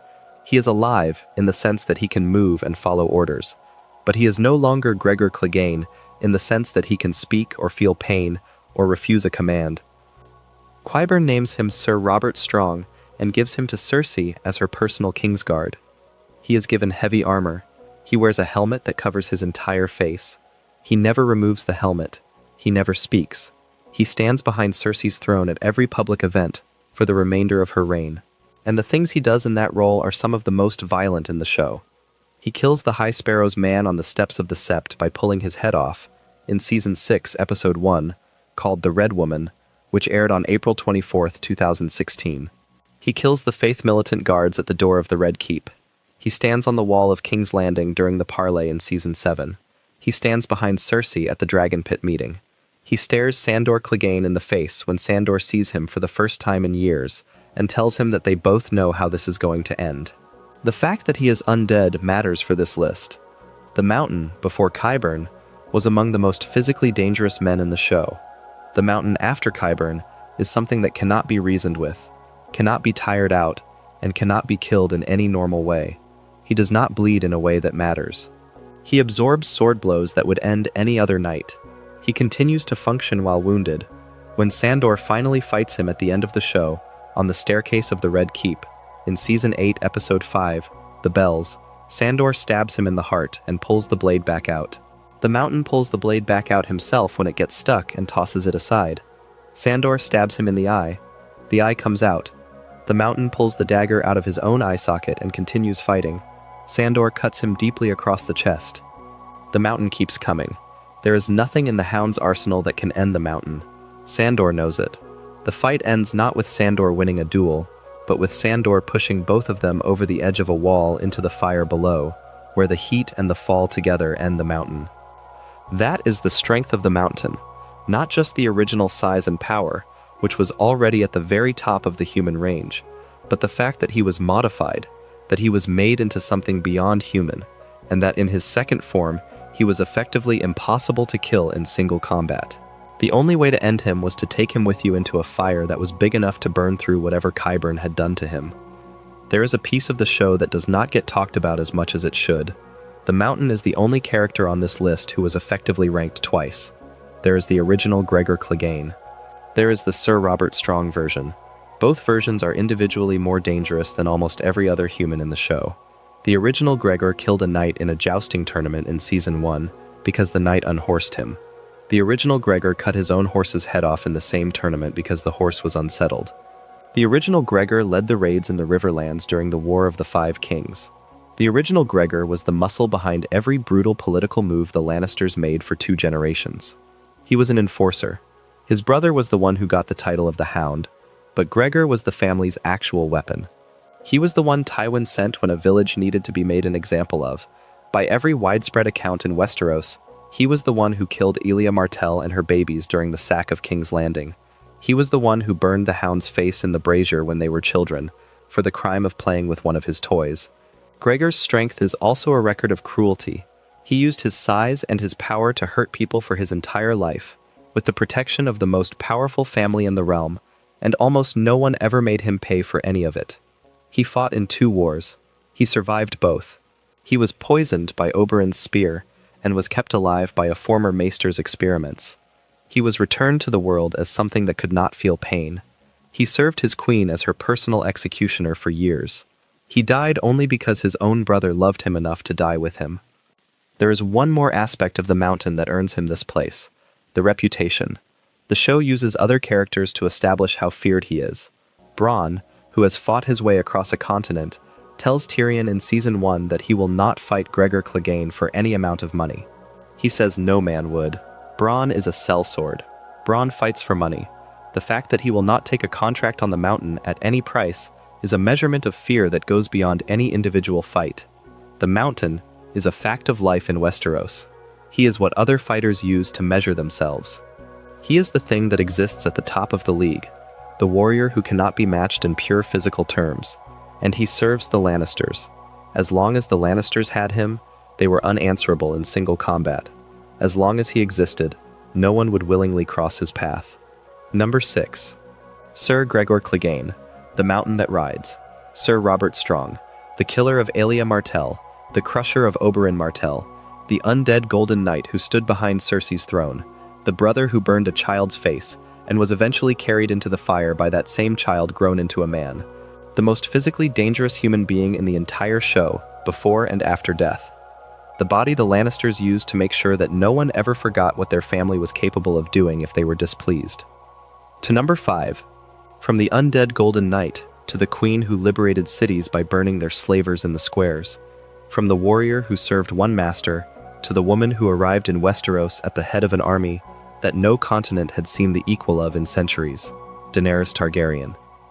The first true glimpse of who she is going to become comes at the end of the first season of Game of Thrones, in episode 10, called Fire and Blood, which aired on June 19, 2011. Khal Drogo is dead. His Khalasar has scattered. Daenerys is left with a handful of loyal riders, a slave girl who betrayed her, 3 petrified dragon eggs, and a body on a pyre in the middle of the Red Waste. She has nothing. She has lost her child to blood magic. She has lost her husband to a wound that should not have killed him. She is a teenage girl in a foreign land, with no power and no allies, and nothing left to lose. She makes a pyre. She places Drogo's body at the center. She places the 3 dragon eggs around the body. She has Miri Mazdur tied to the pyre as well. The wood is lit. The fire begins. The Dothraki gather around to watch their dead Khal burn, and then, without saying anything to anyone, Daenerys walks into the fire. The fire burns through the night. In the morning, the men who served Drogo come to gather the ashes. They find Daenerys sitting in the center of the pyre, naked, unburned, her hair gone, ash on her skin. On her shoulders are 3 small dragons, none of them larger than a cat, calling at the sky and stretching their wings. The first dragons in the world in many generations have just been born from blood and fire. The woman who hatched them is sitting in front of her former subjects as something other than human. That is the start. That is the first time the show tells the audience what Daenerys actually is. She is not just a woman with a claim. She is something with a relationship to fire that no one else in the world has. The Dothraki bow to her. They follow her out of the Red Waste. They follow her into the cities of the East. They watch her acquire armies and bend cities to her will by speaking to the slaves of those cities in the language of their masters, telling them they are free. The next several seasons are a slow accumulation of military power. In Astapor, she buys the Unsullied. The Unsullied are 8,000 of the most disciplined infantry in the world. They have been trained since they were children. They do not eat much. They do not break ranks. They are slaves. The masters of Astapor sell them to her, in exchange for one of her dragons. When the transfer is made, she gives the order to the Unsullied in High Valyrian, the language she actually speaks but the masters did not know she spoke. She tells them to kill every master in the city. She tells her dragon to set the city on fire. The dragon obeys. The Unsullied obey. The masters die. This happens in Season 3, Episode 4, called And Now His Watch is Ended, which aired on April 21st, 2013. It is the moment Daenerys becomes a military force. Before that scene, she was a wandering refugee with a small protection. After that scene, she has 8,000 of the world's most feared soldiers, she has 3 dragons, and she has the willingness to give the order to burn a city. The combination is unlike anything else in the show. No other character has the same set of resources at any point. The campaign in Slaver's Bay continues through the next 2 seasons. She takes Yunkai by promising the slaves their freedom. She takes Meereen by getting her men inside its walls. With the help of an uprising of slaves she has organized in secret. By the end of Season 4, she rules 3 cities on the coast of Essos. She has decided to stay rather than sail to Westeros. She wants to learn how to govern before she sails to a continent of her own. The cities give her endless trouble. There are insurgents who call themselves the Sons of the Harpy. They kill her people in the streets. They kill Barristan Selmy, one of the great swordsmen of the previous generation, in an alley in Meereen, in Season 5, Episode 4, called Sons of the Harpy, which aired on May 3, 2015. Daenerys is forced into a corner. She holds a public meeting at the fighting pits, attempting to reopen them as a gesture of compromise with the local elites. The meeting is attacked by the Sons of the Harpy. Hundreds of them, in masks, flood into the arena. Her people are surrounded. Her dragons have been chained in a pit since she lost control of them. She is trapped at the center of the arena with a handful of guards, with Jorah Mormont fighting beside her, with the Harpies closing in. And then she looks up at the sky. Drogon arrives. The dragon comes down out of the clouds, lands in the arena, and incinerates the Harpies in waves. He picks Daenerys up in his claws. He carries her out of the city, out over the desert, and drops her in a field surrounded by Dothraki riders. She is captured. She is taken to Vaes Dothrak. She is put before the council of widows of dead Khals. The widows tell her she must spend the rest of her life with them in the temple.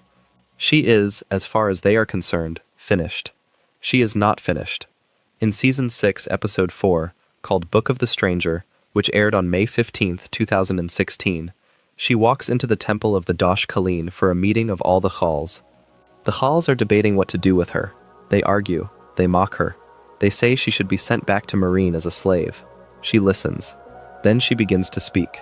She tells them that the Khals are small men. She tells them that none of them will lead her. She tells them she will lead them all. The Khals laugh. She walks to the central fire. She tips the braziers over. The wood at the base of the temple catches. The fire spreads. The doors are barred. The Khals try to get out. They cannot. They burn. Daenerys stands in the center of the burning temple. The walls collapse around her. The roof falls. And in the morning, the entire Dothraki nation, which has gathered in Vaes Dothrak for the meeting, finds her standing naked and unburned in the ashes of their holy temple, with their entire ruling council dead inside. Every Dothraki at the gathering goes to their knees. She has done what no Khal has ever done. She has united all the Khalasars under one rider, and that rider is a woman who walks through fire without burning. She leaves Vaes Dothrak with a vast Dothraki host behind her. The combined force is larger than any single force the Western continent has seen in centuries. This is the army that sails to Westeros. This is the army that lands on Dragonstone in Season 7, Episode 1.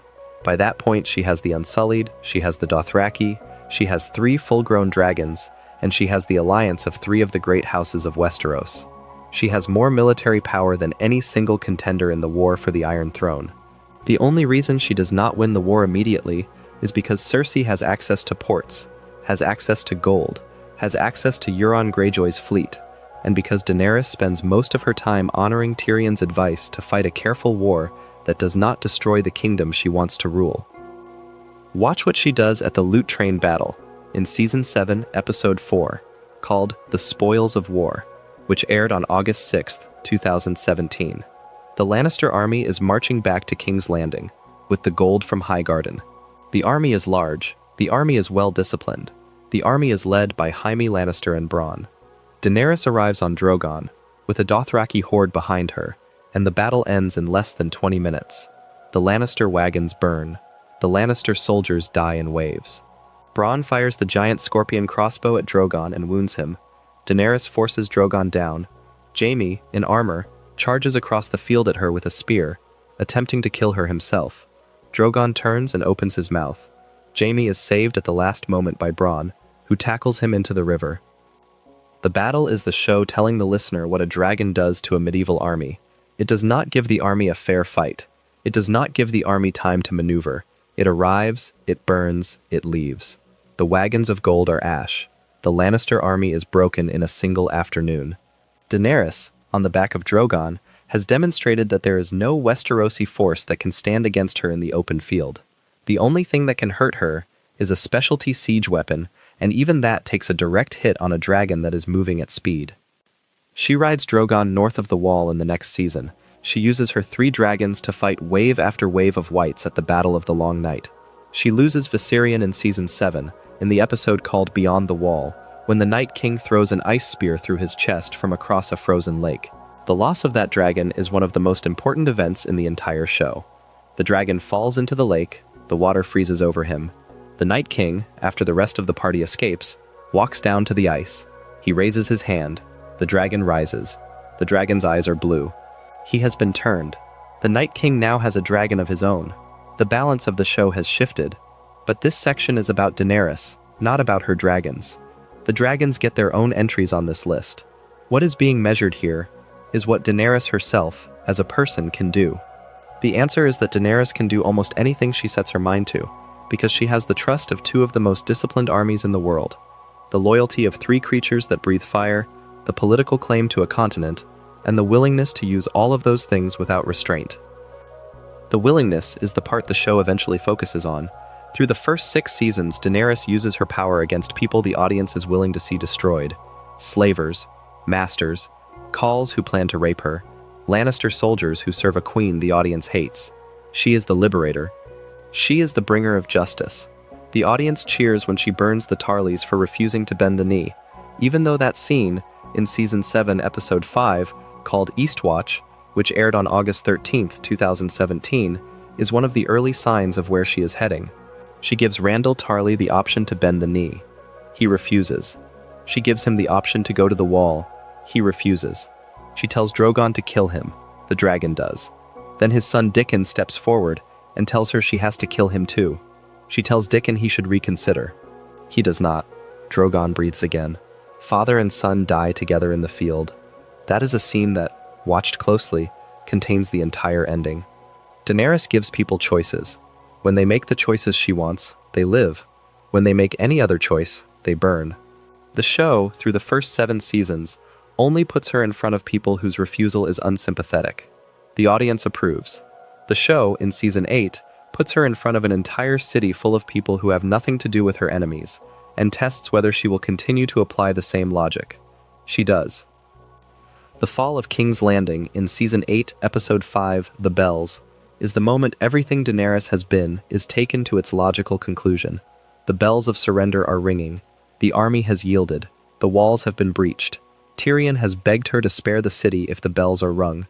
The bells are rung, and Daenerys, on the back of Drogon, looks down at the surrendering city and decides to burn it anyway.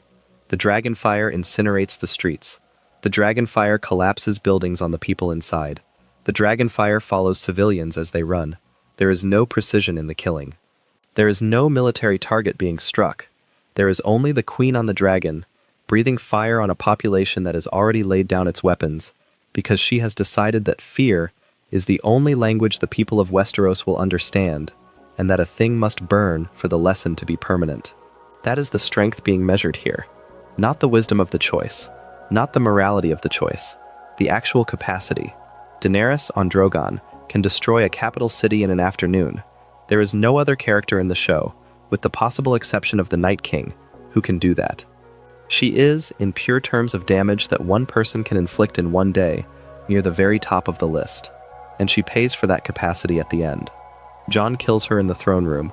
Drogon takes her body and flies away. Her army of Unsullied, after a meeting at the Dragon Pit, accepts that the war is over and sails back east.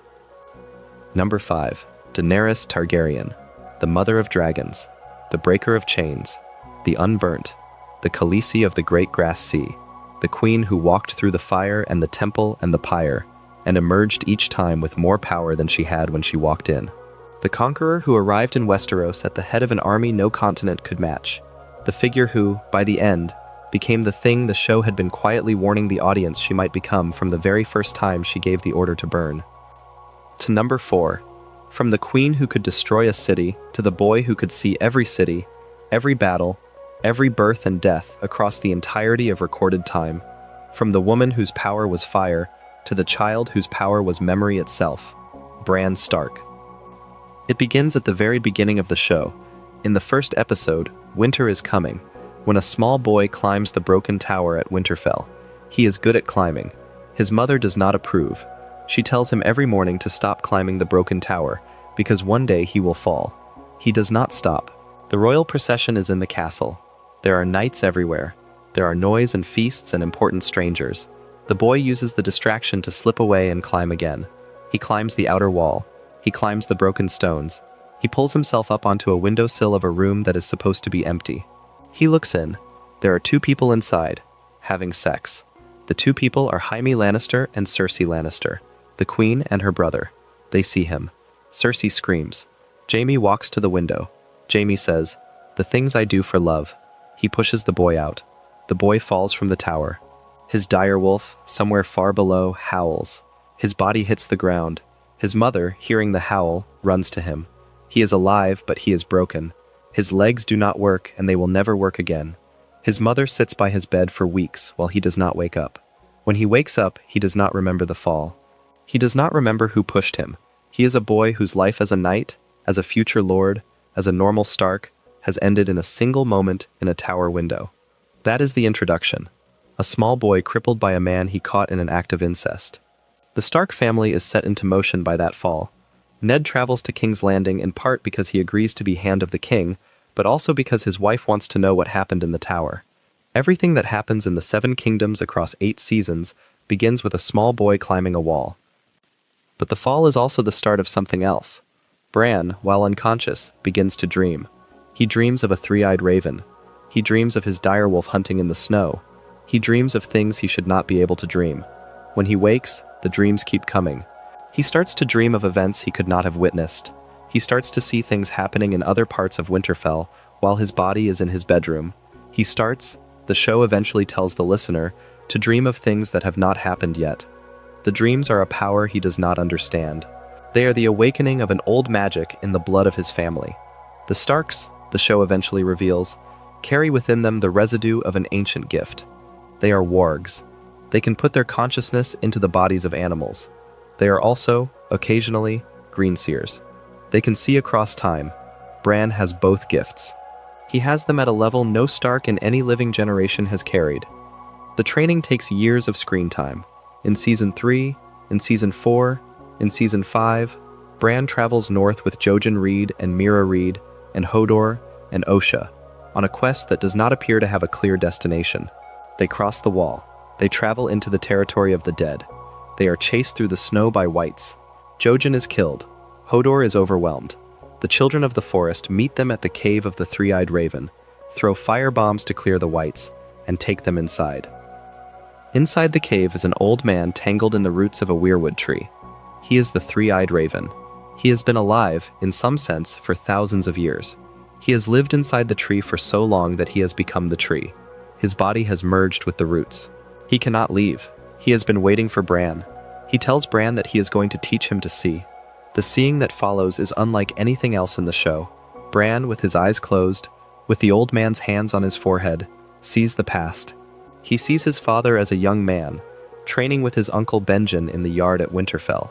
He sees his grandfather Rickard talking to his sons. He sees the day his father climbed the Tower of Joy in Dorne, found his sister dying in childbirth, and held the baby that would become Jon Snow. He sees the first long night. He sees the wars between the first men and the children of the forest. He sees the moment, thousands of years before the show, when the children of the forest captured a man at a weirwood tree, drove an obsidian blade into his heart, and turned him into the first of the White Walkers. That is the moment that matters. Bran sees, with his own consciousness, the origin of the enemy that has been threatening the world from the start of the show. The children of the forest created the White Walkers as a weapon against the first men, to stop the first men from cutting down the weirwoods. The weapon got away from them. The weapon became its own thing. The weapon became the Night King. The training continues. The old man teaches Bran to use the gift carefully. He warns him not to spend too long in a vision. He warns him that the past can be touched in ways that affect the present. He warns him that the Night King has marked Bran during one of the visions, and that the cave they are sitting in is no longer safe. The Night King attacks the cave. Bran is in a vision when the attack comes. He is watching his father as a young man at Winterfell. Mira is fighting whites at the entrance. Hodor is holding the door. The old Three-Eyed Raven is dying. He tells Bran to warg into Hodor. Bran does. Bran is in two places at once. He is in the past as the young Hodor, who is at that moment a boy named Wireless with no speech impediment, and he is in the present as the grown Hodor, holding the cave door against the dead. In the past, the young Wireless falls to the ground, having a seizure. His eyes roll back. He starts to scream. He is screaming a phrase. He screams it until he loses the rest of his speech entirely. He screams the words, "Hold the door, hold the door, hold the door," the syllables collapsing in his mouth until they become a single word, Hodor. In the present, the whites are killing Hodor. He is holding the door. He cannot move. He stands there as the whites tear into him. He never leaves the door. The reveal in Season 6, Episode 5, called The Door, which aired on May 22, 2016, is one of the most quietly devastating things the show ever does. Hodor's entire life has been a single piece of dialogue, the word Hodor, repeated over and over in every situation, the only word he was capable of saying. The reveal is that the word was always a memory of his own death, transmitted backward through time by a power that none of the characters in the present fully understand. Bran, by warging into a man whose past he was simultaneously occupying, has rewritten Hodor's mind from the inside. The young Wireless became Hodor because Bran was about to need him to hold a door, decades later, against an army of the dead. That is what Bran's power can do. It can affect the past. It can use the present to right things that have already happened.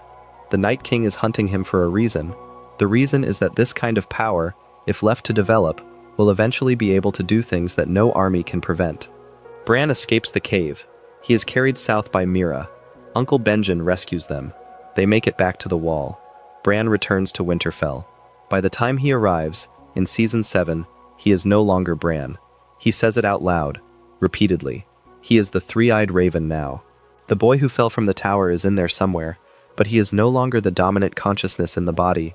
He is the next link in a chain that goes back thousands of years, the human library of the world, the keeper of the memory of everything that has ever happened. What does that mean in practical terms? Watch the way other characters interact with him. Watch the way he speaks to Sansa about her wedding night with Ramsay, repeating details to her that she has never told anyone, telling her that the snow was falling and that she was beautiful.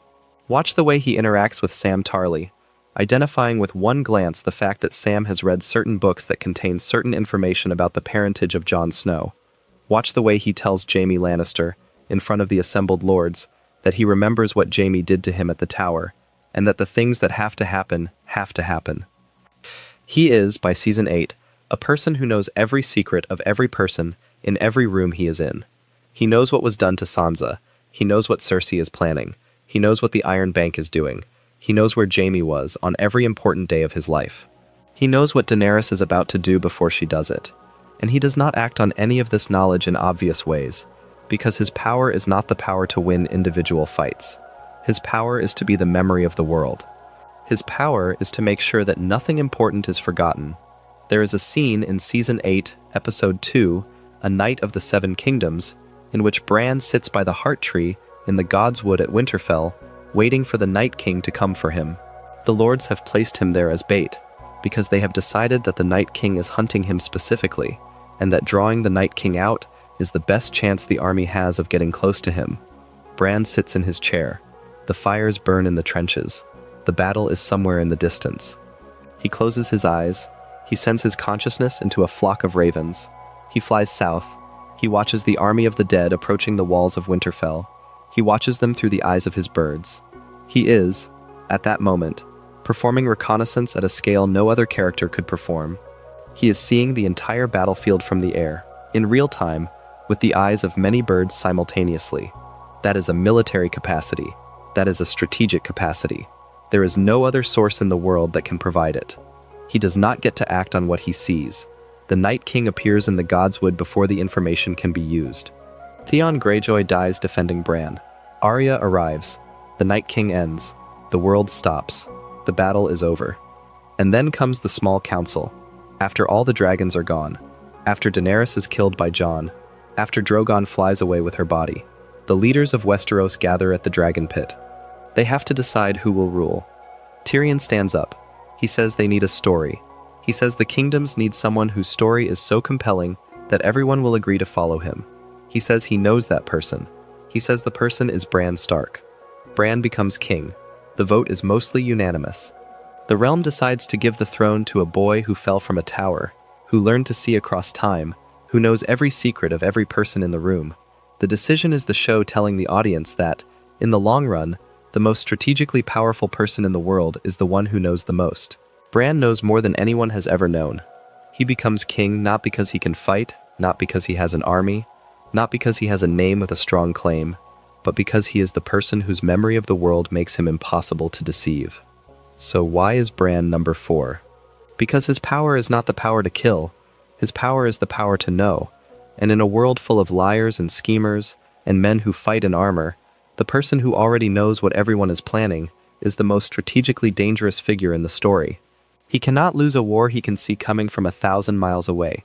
He cannot be deceived by anyone, because he was already watching them when they made the deception. He cannot be ambushed, because he can see the road they are taking. His power is also the power to enter other minds. He wargs into his direwolf in the first 3 seasons. He wargs into ravens in the later seasons. He wargs into Hodor across years of distance. He has the capacity, the show suggests, to enter the mind of many creatures across great reaches of the world. He chooses not to push that capacity to its limit, because he is also, by the end, no longer the kind of person who wants to dominate other minds. He has become the thing the old man at the weirwood became. He is the Watcher. There is one more piece of evidence. The Night King hunts Bran specifically. Not Jon. Not Daenerys. Not Cersei. Bran. The leader of the dead, the being who has been waiting for thousands of years for the right moment, identifies Bran as the most important target on the entire continent. The Night King's stated objective is to find Bran and end him, because the destruction of Bran is the destruction of memory itself. If Bran dies, the memory of every event from the beginning of the world dies with him. The Night King wants that erasure. The Night King has identified the single piece on the board whose removal would end the human capacity to remember, and that piece is Bran Stark. If the Night King, the most powerful being on the Western continent, thinks Bran is the most important target, then Bran is, by definition, one of the most important characters in any ranking of strength in the show. The threat that the most powerful being identifies as the highest priority threat is, by the show's own logic, at least as significant as the being doing the identifying. Number 4. Bran Stark, the Broken Boy, the Three-Eyed Raven, the Greenseer, the Warg, the Keeper of Memory. The boy who climbed the wrong tower and fell into a destiny that ended with him on the throne. The king who does not want anything personally because the personal has been drained out of him by years of standing inside the river of time, watching it run. To number 3. From the king who watches the world to the creature that flew over it.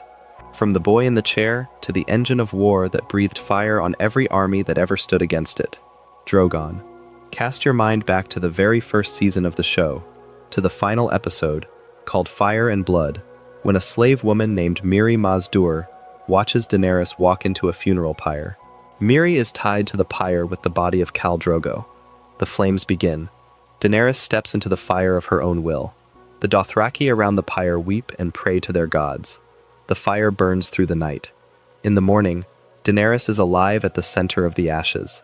And on her shoulders are 3 small dragons, none of them larger than a kitten, calling at the sky. One of those dragons is the largest of the 3. He is the first to hatch. His scales are black, his wings are red.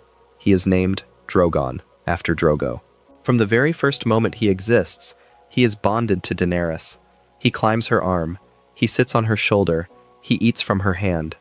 The other 2 dragons, Rhaegal and Viserion, are also hers, but Drogon is the dragon she rides. Drogon is the one she calls when she is in danger. Drogon is the one she calls her child.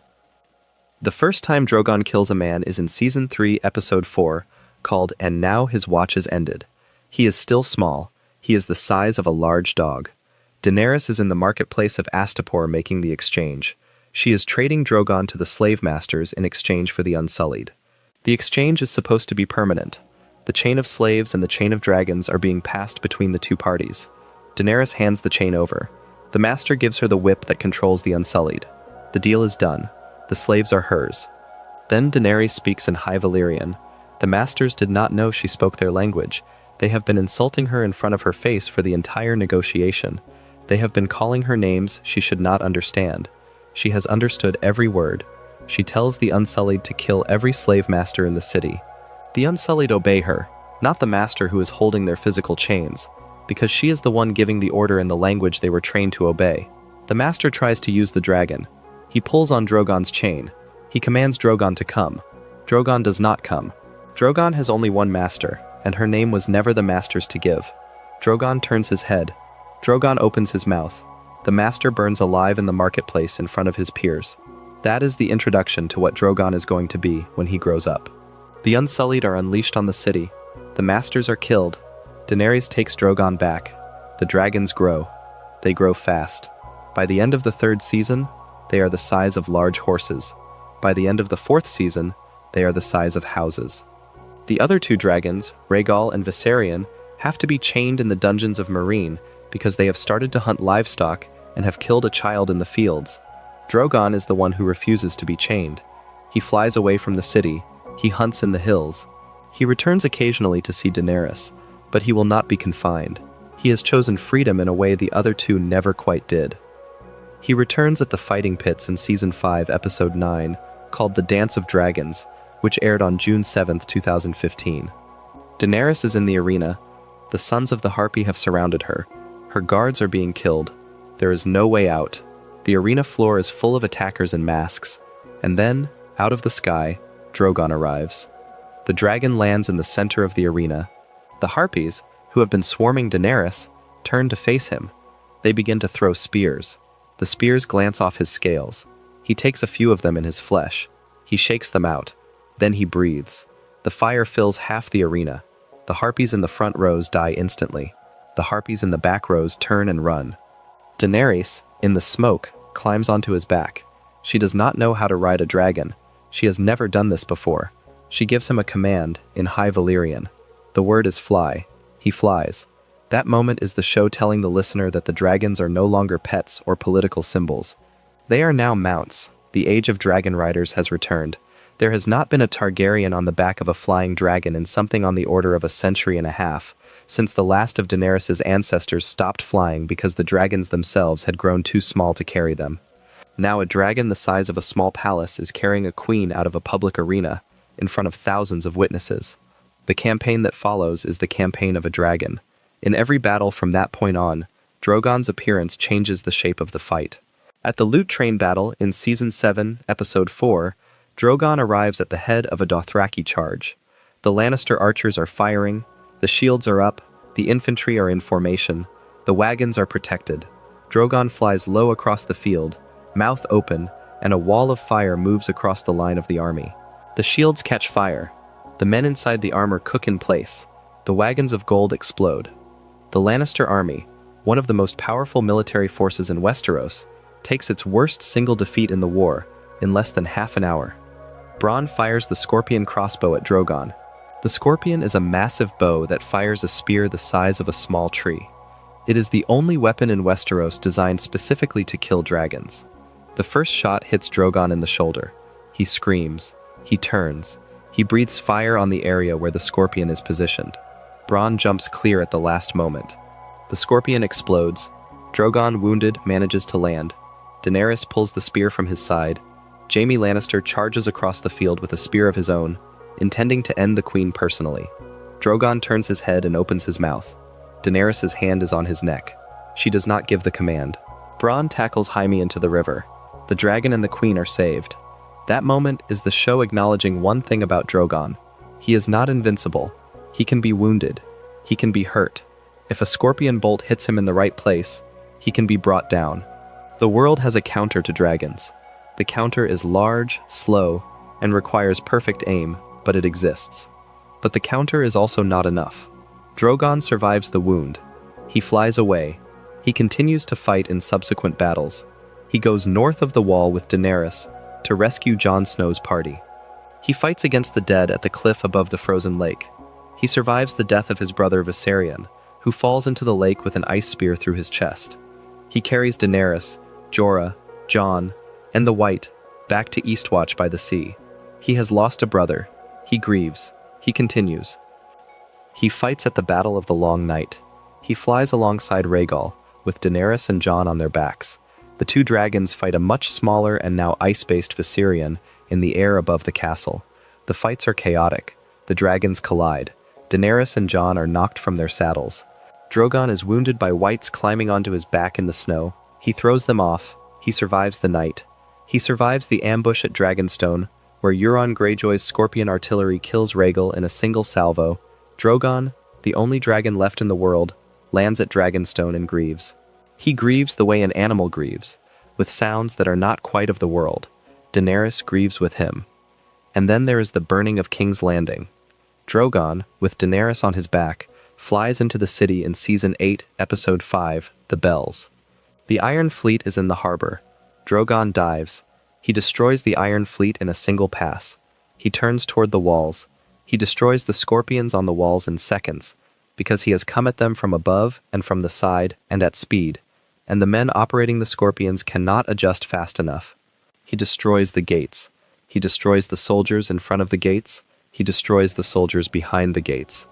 And then, after the bells of surrender have rung, after the army has thrown down its weapons, after the city has yielded, Drogon continues. He flies over the streets. He breathes fire on the buildings. He breathes fire on the people. He destroys the city block by block, while Daenerys, on his back, makes no attempt to stop him. The city is reduced to a ruin in an afternoon. Tens of thousands of people die. That is the demonstration of Drogon's full military capacity. A single dragon, without the help of any army at all, has destroyed the capital of the Seven Kingdoms in a few hours. The walls were no defense. The army was no defense. The fleet was no defense. The scorpions were no defense. The only thing that could have stopped the destruction was Daenerys deciding to stop, and she did not decide to stop. After the destruction, after Jon kills Daenerys in the throne room, Drogon comes down. He could end Jon Snow in a single breath. Jon is the man who has just killed the dragon's mother. The dragon has been seen to grieve before. The dragon could end this man and have his revenge, and there would be no force in Westeros capable of stopping him. The dragon does not. The dragon looks at Jon. The dragon looks at the body of Daenerys. The dragon turns its head. The dragon breathes fire on the Iron Throne.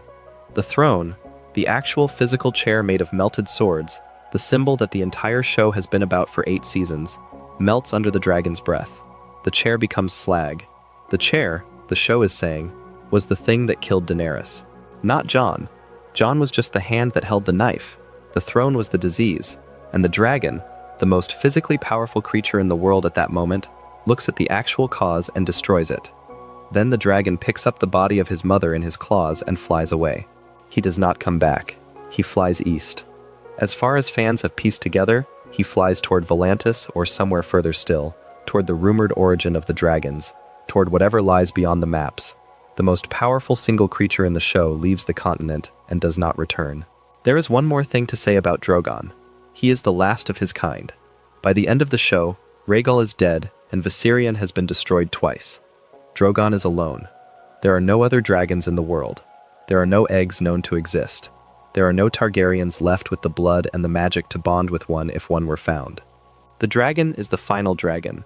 He is one of the last of the great creatures of the old world, flying east at the end of the story, carrying the body of the last Targaryen queen in his claws. The show ends with him still alive somewhere, beyond the gaze of the camera. He is, in pure terms of military and physical power, second only to one being on this list. Number 3. Drogon, the Black Dragon, the first hatched, the Mount of the Queen, the destroyer of the Iron Fleet, the destroyer of King's Landing, the melter of the Iron Throne, the last of his line, the creature whose existence at the end of the show is the show's quiet acknowledgement that the magic of the old world has not been entirely extinguished, and that whatever is going to come next, there will still be a dragon in the sky somewhere, watching. To number 2, from the last living dragon to the dragon that did not stay dead, from the creature that left Westeros at the end of the show to the creature that became, in its second life, the deadliest weapon the army of the dead had ever possessed, Viserion. Picture a small island in the middle of a frozen lake in Season 7, Episode 6, called Beyond the Wall, which aired on August 20th, 2017. Jon Snow's expedition is stranded there. The lake is surrounded by the army of the dead. The party went north of the wall to capture a white and bring it south as proof to Cersei Lannister that the threat was real. The plan has gone wrong. The dead have surrounded them. Gendry has been sent to run back to Eastwatch to send a raven to Daenerys for rescue. The men on the island are out of food, out of water, and slowly being approached by the dead, who do not appear to be in any hurry. Then there is the sound of wings. Daenerys arrives on Drogon, with Rhaegal and Viserion behind her. The 3 dragons circle the lake. They breathe fire on the dead. The whites begin to burn. The dragons land on the island. Jon, refusing to let his men be left behind, fights off the whites as the rest of the survivors climb onto Drogon's back. Daenerys watches from the dragon's neck, holding out her hand to him, and then the Night King steps forward. He is on the far edge of the frozen lake. He is calm. He has a long spear made of ice in his hand. He hefts it. He looks at the dragons. He looks at the lake. He looks at the sky. He throws. The spear travels across the entire width of the lake. It travels through the air faster than the dragons can react to it. It hits Viserion in the chest. The dragon screams. Fire and blood pour out of the wound. He falls from the sky. He hits the ice. The ice cracks. He sinks into the lake. The water swallows him. Daenerys, on Drogon, has just watched one of her 3 children die in front of her. She is paralyzed. The Night King raises another spear. He looks at her. She has time for one more decision. She gives the command. Drogon flies. The Night King throws the second spear. Drogon dodges. They escape. They make it back to Eastwatch. Viserion is dead in the lake behind them. That moment is one of the most important things the show ever does. It is the show telling the listener that the rules everyone has been operating under are wrong. The dragons were supposed to be unstoppable. The dragons were supposed to be the final answer to every army in the world. The Night King has demonstrated, in a single throw, that he has a weapon capable of killing a dragon at distance, and that he has been waiting to use it. But that is not the end of Viserion's story. It is only the start of his second life. The dead army leaves the lake. They walk for days. They drag chains out of the dark, and at the front of the column there is a slope down to the water and a system of pulleys. The dead pull on the chains. The body of the dragon begins to rise out of the water. The body is dead. The body is cold. The body is intact. The Night King walks down to the edge of the lake. He looks at the body. He places his hand on the dragon's snout. He raises his arm. The dragon's eye opens. The eye is blue. That scene is shown in the final moments of episode 6. It is intended to be the kind of image that ends the world. The Night King now has a dragon. The dragon is dead, but it is still functional. The dragon will breathe whatever it now breathes. The dragon is on his side now. The show, in a single image, has overturned everything the audience thought they knew about dragons and about war. What Viserion breathes in his second life is not entirely clear from any single shot in the show, but the demonstrations are spectacular. The new Viserion, in the war that follows, breathes a blue stream of something that behaves more like a beam of frozen energy than ordinary fire. The substance breaks stone. It melts steel. It collapses centuries-old fortifications in seconds. And what it strikes does not just burn. What it strikes is destroyed in a different way. The new breath of Viserion, as far as the show is willing to commit, is the breath of unmaking. The first demonstration of his new capacity is the destruction of the wall. The wall has stood for 8,000 years. The wall is 700 feet of solid ice, reinforced with magic that even the Night King's other agents could not breach. The wildlings have spent centuries trying to climb it. The Watch has spent centuries trying to defend it. The wall is the absolute boundary between the world of the living and the world of the dead. It is the largest physical structure in the world. It is the engineering wonder of the entire continent. In the final scene of Season 7, Episode 7, The Dragon and the Wolf, which aired on August 27, 2017, the army of the dead arrives at Eastwatch by the Sea, which is the easternmost garrison of the Watch. The Night King flies into view on Viserion. The dragon hovers in front of the wall. The dragon opens his mouth. He breathes the blue stream directly into the ice. The ice does not burn. The ice begins to disintegrate. The breath goes on for a long time. The wall begins to crumble. The men of the Watch on top of the wall fall as the section they are standing on collapses. The dragon flies along the wall, breathing into the structure. The wall collapses behind him in a wave. He flies for a long stretch. The wall, the boundary of the world, falls. The army of the dead walks through the gap into the lands of the living, in a column that stretches as far as the camera can show. That sequence is the show's final cliffhanger of the 7th season. It is the moment the war between the living and the dead becomes inevitable. The wall was the last line. The wall has been broken by a single dragon. The dragon used to belong to the Queen of Dragons. The dragon now belongs to the King of the Dead. The most powerful weapon in the world has changed sides. Viserion fights at the Battle of the Long Night. He arrives in the air over Winterfell with the Night King on his back. He clashes with Rhaegal and Drogon. He breathes his blue light at his former brothers. He drives them off. He is, in pure air combat against the other two dragons, holding his own. His new form has made him different, but it has not made him weaker. He has been turned into something that the world of fire dragons does not have a clear answer for. He is finally killed for the second time when the Night King falls. The fall of the Night King is the fall of every white in the world, and Viserion, in his second life, is technically a white. When Arya ends the Night King, Viserion falls out of the sky as well. He collapses into a heap of bones somewhere in the field outside Winterfell. He is not raised again. The dragons, all three of them in their various lives, are now reduced to one. Only Drogon remains. So why is Viserion number 2 on this list? Because in his 2 combined lives, Viserion accomplished things that no other creature in the show accomplished. He flew as one of the 3 dragons of Daenerys. He helped fight the slavers in the cities of Essos. He died in a frozen lake at the hand of the only being in the world capable of killing him with a single throw. He was raised as the weapon of the dead. He brought down the largest structure in the world.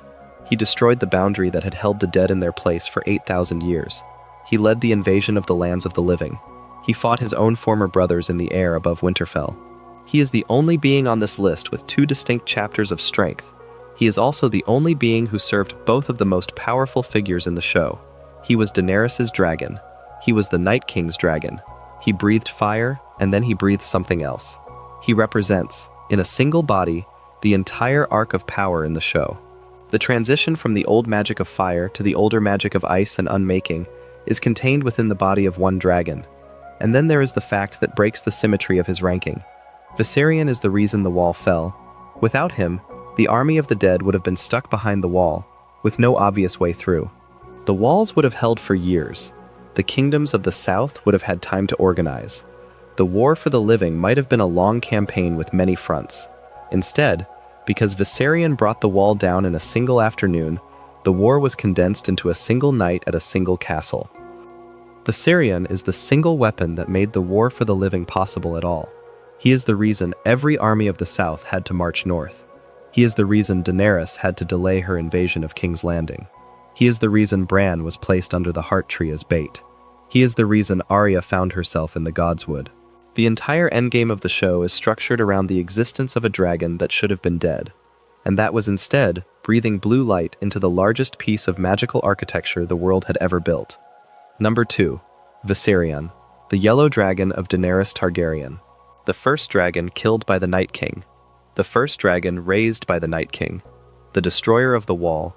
The mount of the King of the Dead. The weapon that opened the war. A creature whose strength was first the strength of a dragon, and then the strength of something that the world had no name for. To number 1. From the dragon the dead raised to the man who raised the dragon. From the weapon that took the wall to the figure who chose the weapon and threw the spear and walked across the ice in front of an army that did not need to be commanded because it already knew what to do. The Night King. The first proper look at him is in Season 4, Episode 4, called Oathkeeper, which aired on April 27, 2014. It is a short scene at the very end of the episode. A White Walker, riding a dead horse, is carrying a baby through the snow. The baby is the last newborn son of Craster, the wildling who lives north of the wall and has been giving his sons to the cold for generations. The walker rides into a place that the show has never shown before.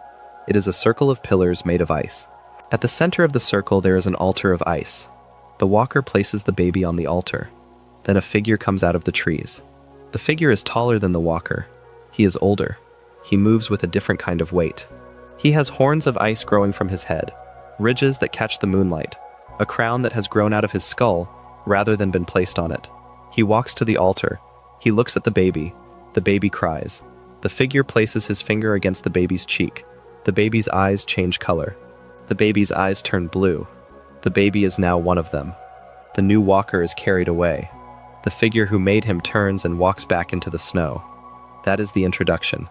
That is the first time the audience sees the Night King with anything close to a clear shot. The show has been showing flickers of him since the very first scene of the very first episode, when a White Walker walked between trees north of the wall and killed a Night's Watch ranger in the dark. But this is the first time he is named in the credits. The character is called the Night King. He is the leader. He is the one who decides. What the show takes another 3 seasons to reveal is how he came to exist. In Season 6, Episode 5, The Door, Bran Stark, training with the three-eyed raven in the cave of the Weirwood, sees the moment of the Night King's creation. The children of the forest, the original inhabitants of the Western continent, were at war with the first men. The children took a captive. They tied him to a weirwood tree. A child of the forest pressed a dragonglass dagger into the captive's heart. The captive's eyes opened. The eyes were blue. He was the first of the White Walkers. The children created him as a weapon against the men who were cutting down their sacred trees. The weapon got away from them. The weapon became its own thing. The weapon, over the centuries, made more weapons. The army of the dead is the descendants of that first decision. The Night King, the show is telling the listener, is not an evil force from outside the world. He is the consequence of a choice made by a desperate people who needed a defender and built one and lost control of it. That fact matters. The most powerful being in the show is, in his origin, a victim.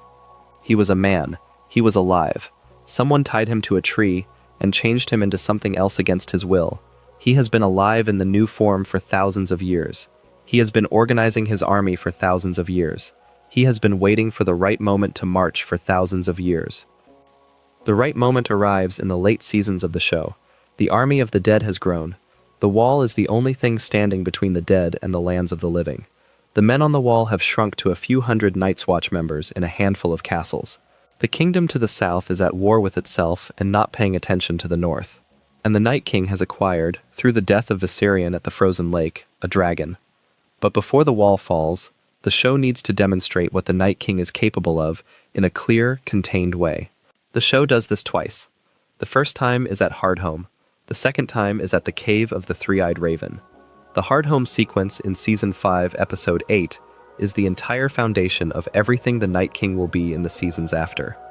Jon Snow and the Night's Watch have come to evacuate the wildlings to the south side of the wall. The wildlings are gathered in the village by the sea. The boats are pulling up to the shore. The men are being loaded. And then, in the hills behind the village, the rocks begin to fall. A wall of dust rises. The wildlings start running. The dead arrive. The dead arrive in numbers no one has seen before. Tens of thousands of them. They pour over the cliffs and into the village. The wildlings and the Watch fight at the gates. The fight is brutal, and it is losing. The Whites die when they are hit with dragon glass, but there are too many of them. Jon discovers in this battle that Valyrian steel kills White Walkers in single strokes. He kills one. The other walkers see what happens. They register the threat. They do not engage him further. The wildlings and the Watch make it to the boats.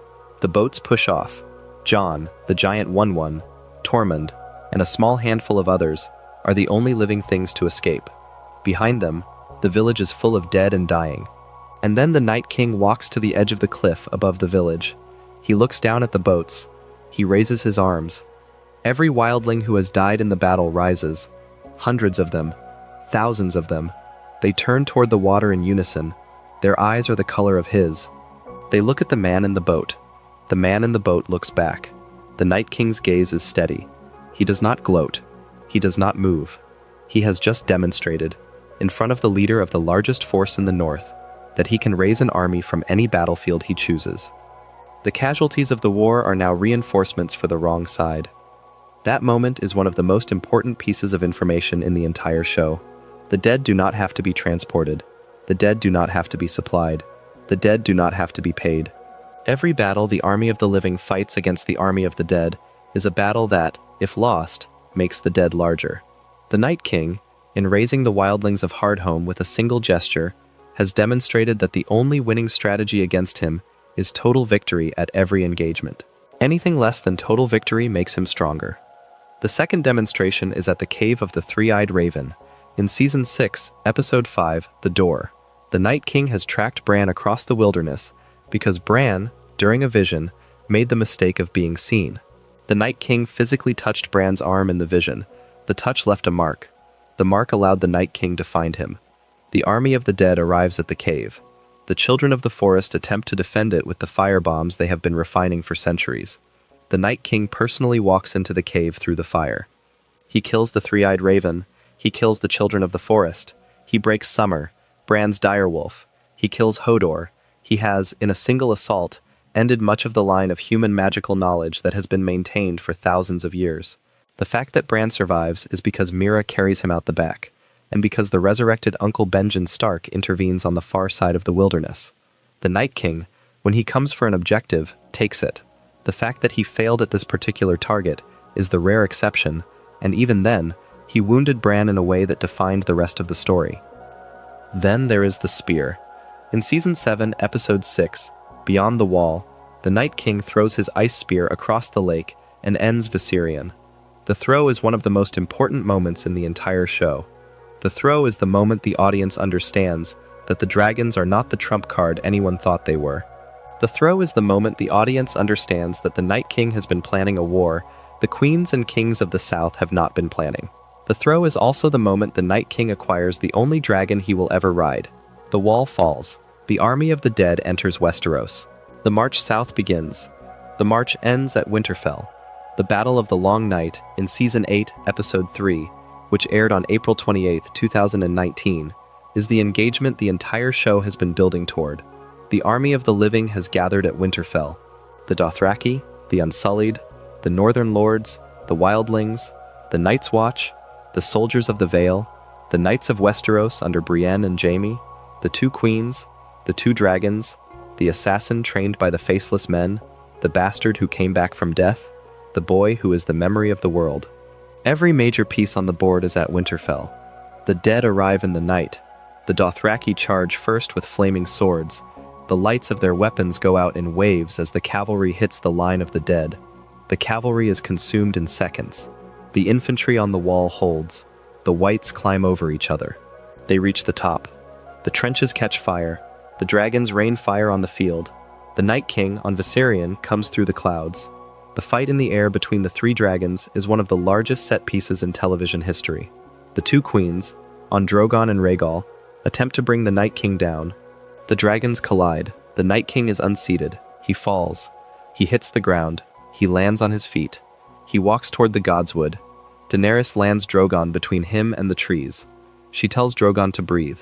Drogon breathes a wall of fire that engulfs the Night King completely. The fire burns for a long time. When the fire dies, the Night King is still standing. He has not even been singed. He is, as the show finally confirms in this moment, immune to dragon fire. Daenerys, on the back of her dragon, watches her last and largest weapon fail to do anything to him at all. The Night King turns from her. He raises his arms. The dead Stark soldiers in the cemetery outside Winterfell rise. The men who have died at the battle so far rise. Every body on the field, the Dothraki, the Unsullied, the Wildlings, the Knights of the Vale who have fallen, rise as whites and start fighting for him. The night becomes hopeless. The Night King walks into the Godswood. He has come for Bran. He has spent thousands of years building toward this moment. The destruction of memory is the destruction of the future. If Bran dies, no one will remember what came before. The world will start over. The night will be eternal. He walks through the gate. He kills the Stark soldiers in his path. He kills Theon Greyjoy in front of Bran. He walks to the chair. He looks at the boy.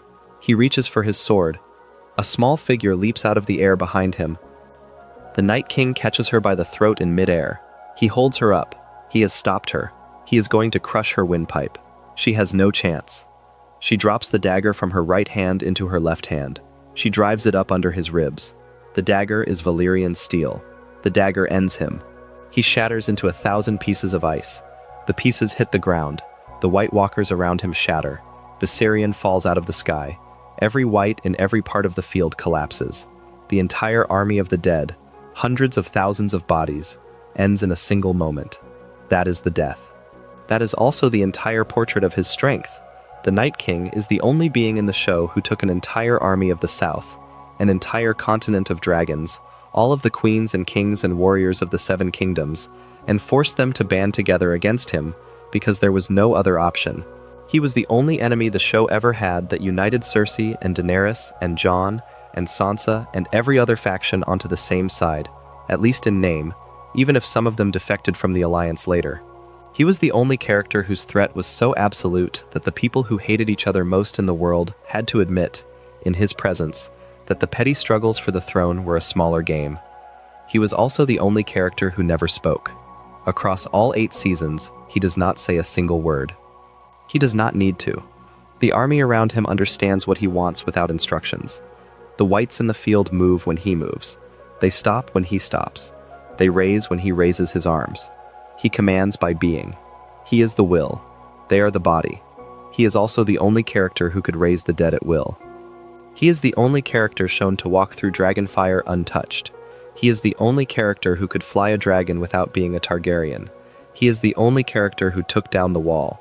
He is the only character who lasted thousands of years. Number 1. The Night King. The first of the White Walkers. The leader of the army of the dead. The maker of new walkers. The raiser of the slain. The thrower of the spear that killed a dragon.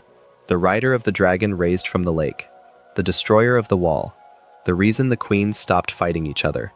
The unblinking calm at the front of the column. The strongest character in Game of Thrones. The being who, for a single night at Winterfell, made every other character on this list irrelevant, until a small assassin no one was watching jumped out of the dark and ended him. That is the lesson of the show, in the end. Strength is not a single quality, it is a system. The strongest being in the world had spent thousands of years preparing for one night. He had an army that could not die. He had a dragon that could not be killed by ordinary means. He had a weapon that could erase the boundary between the living and the dead. He had the discipline to wait until the world was distracted by its own arguments. He had every advantage that strategy and patience and magic could give him. And he was undone by a small girl with a dagger who had been training since she was a child for a moment she did not know was coming. The whole show is in that ending. The strongest character in the story lost to the smallest one.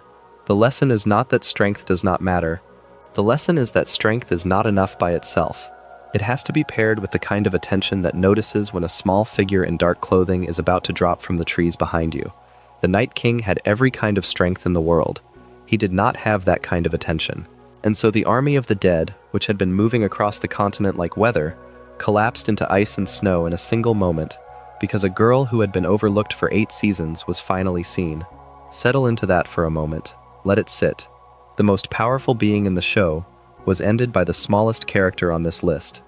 The largest army in the world died because of the smallest hand, and the show, in choosing that ending, was making a statement about what strength actually is in a world where memory and patience and skill matter more than size and fire and command. Strength in Game of Thrones is layered. The strongest character on raw physical terms is the Mountain. The strongest character on military terms is Daenerys, or Drogon, depending on how you separate the rider from the mount. The strongest character on knowledge terms is Bran. The strongest character on personal combat terms might be Arya, because she ended the war. The strongest character on the basis of years of organized planning, on raising the dead, on commanding an army, on flying a dragon raised from death, on destroying the wall, on uniting every enemy of the South into a single allied front by pure threat, is the Night King. But the show is not asking the listener to memorize a ranking. The show is asking the listener to consider what strength is for. What does strength accomplish in a world that takes everything from its strongest characters in the end? Drogo dies of a wound. Jaime dies in a collapsing castle. The Mountain dies in fire. Daenerys dies in her own throne room. Drogon flies east and is never seen again. The Night King shatters in the Godswood. Bran sits in a chair and rules a country that has been reduced from 7 kingdoms to 6. Arya sails west into nothing. Jon rides north into the snow. None of them get to keep their strength. None of them get to use it indefinitely. The world is constantly grinding them down. The throne is empty by the end. The city is in ruins. The dragons are gone. The dead are still, somewhere, in the cold places of the world, waiting for the next time. That is what the show is. It is a story about how strength always feels final in the moment, and how the moment always ends. The characters on this list each, in their turn, were the most powerful figure on the board for some piece of the story. None of them were the most powerful for very long. The strongest piece was always the next one waiting to come on. The Night King replaced Daenerys. Daenerys replaced the Mountain. The Mountain replaced Drogo. Drogo replaced whoever came before him.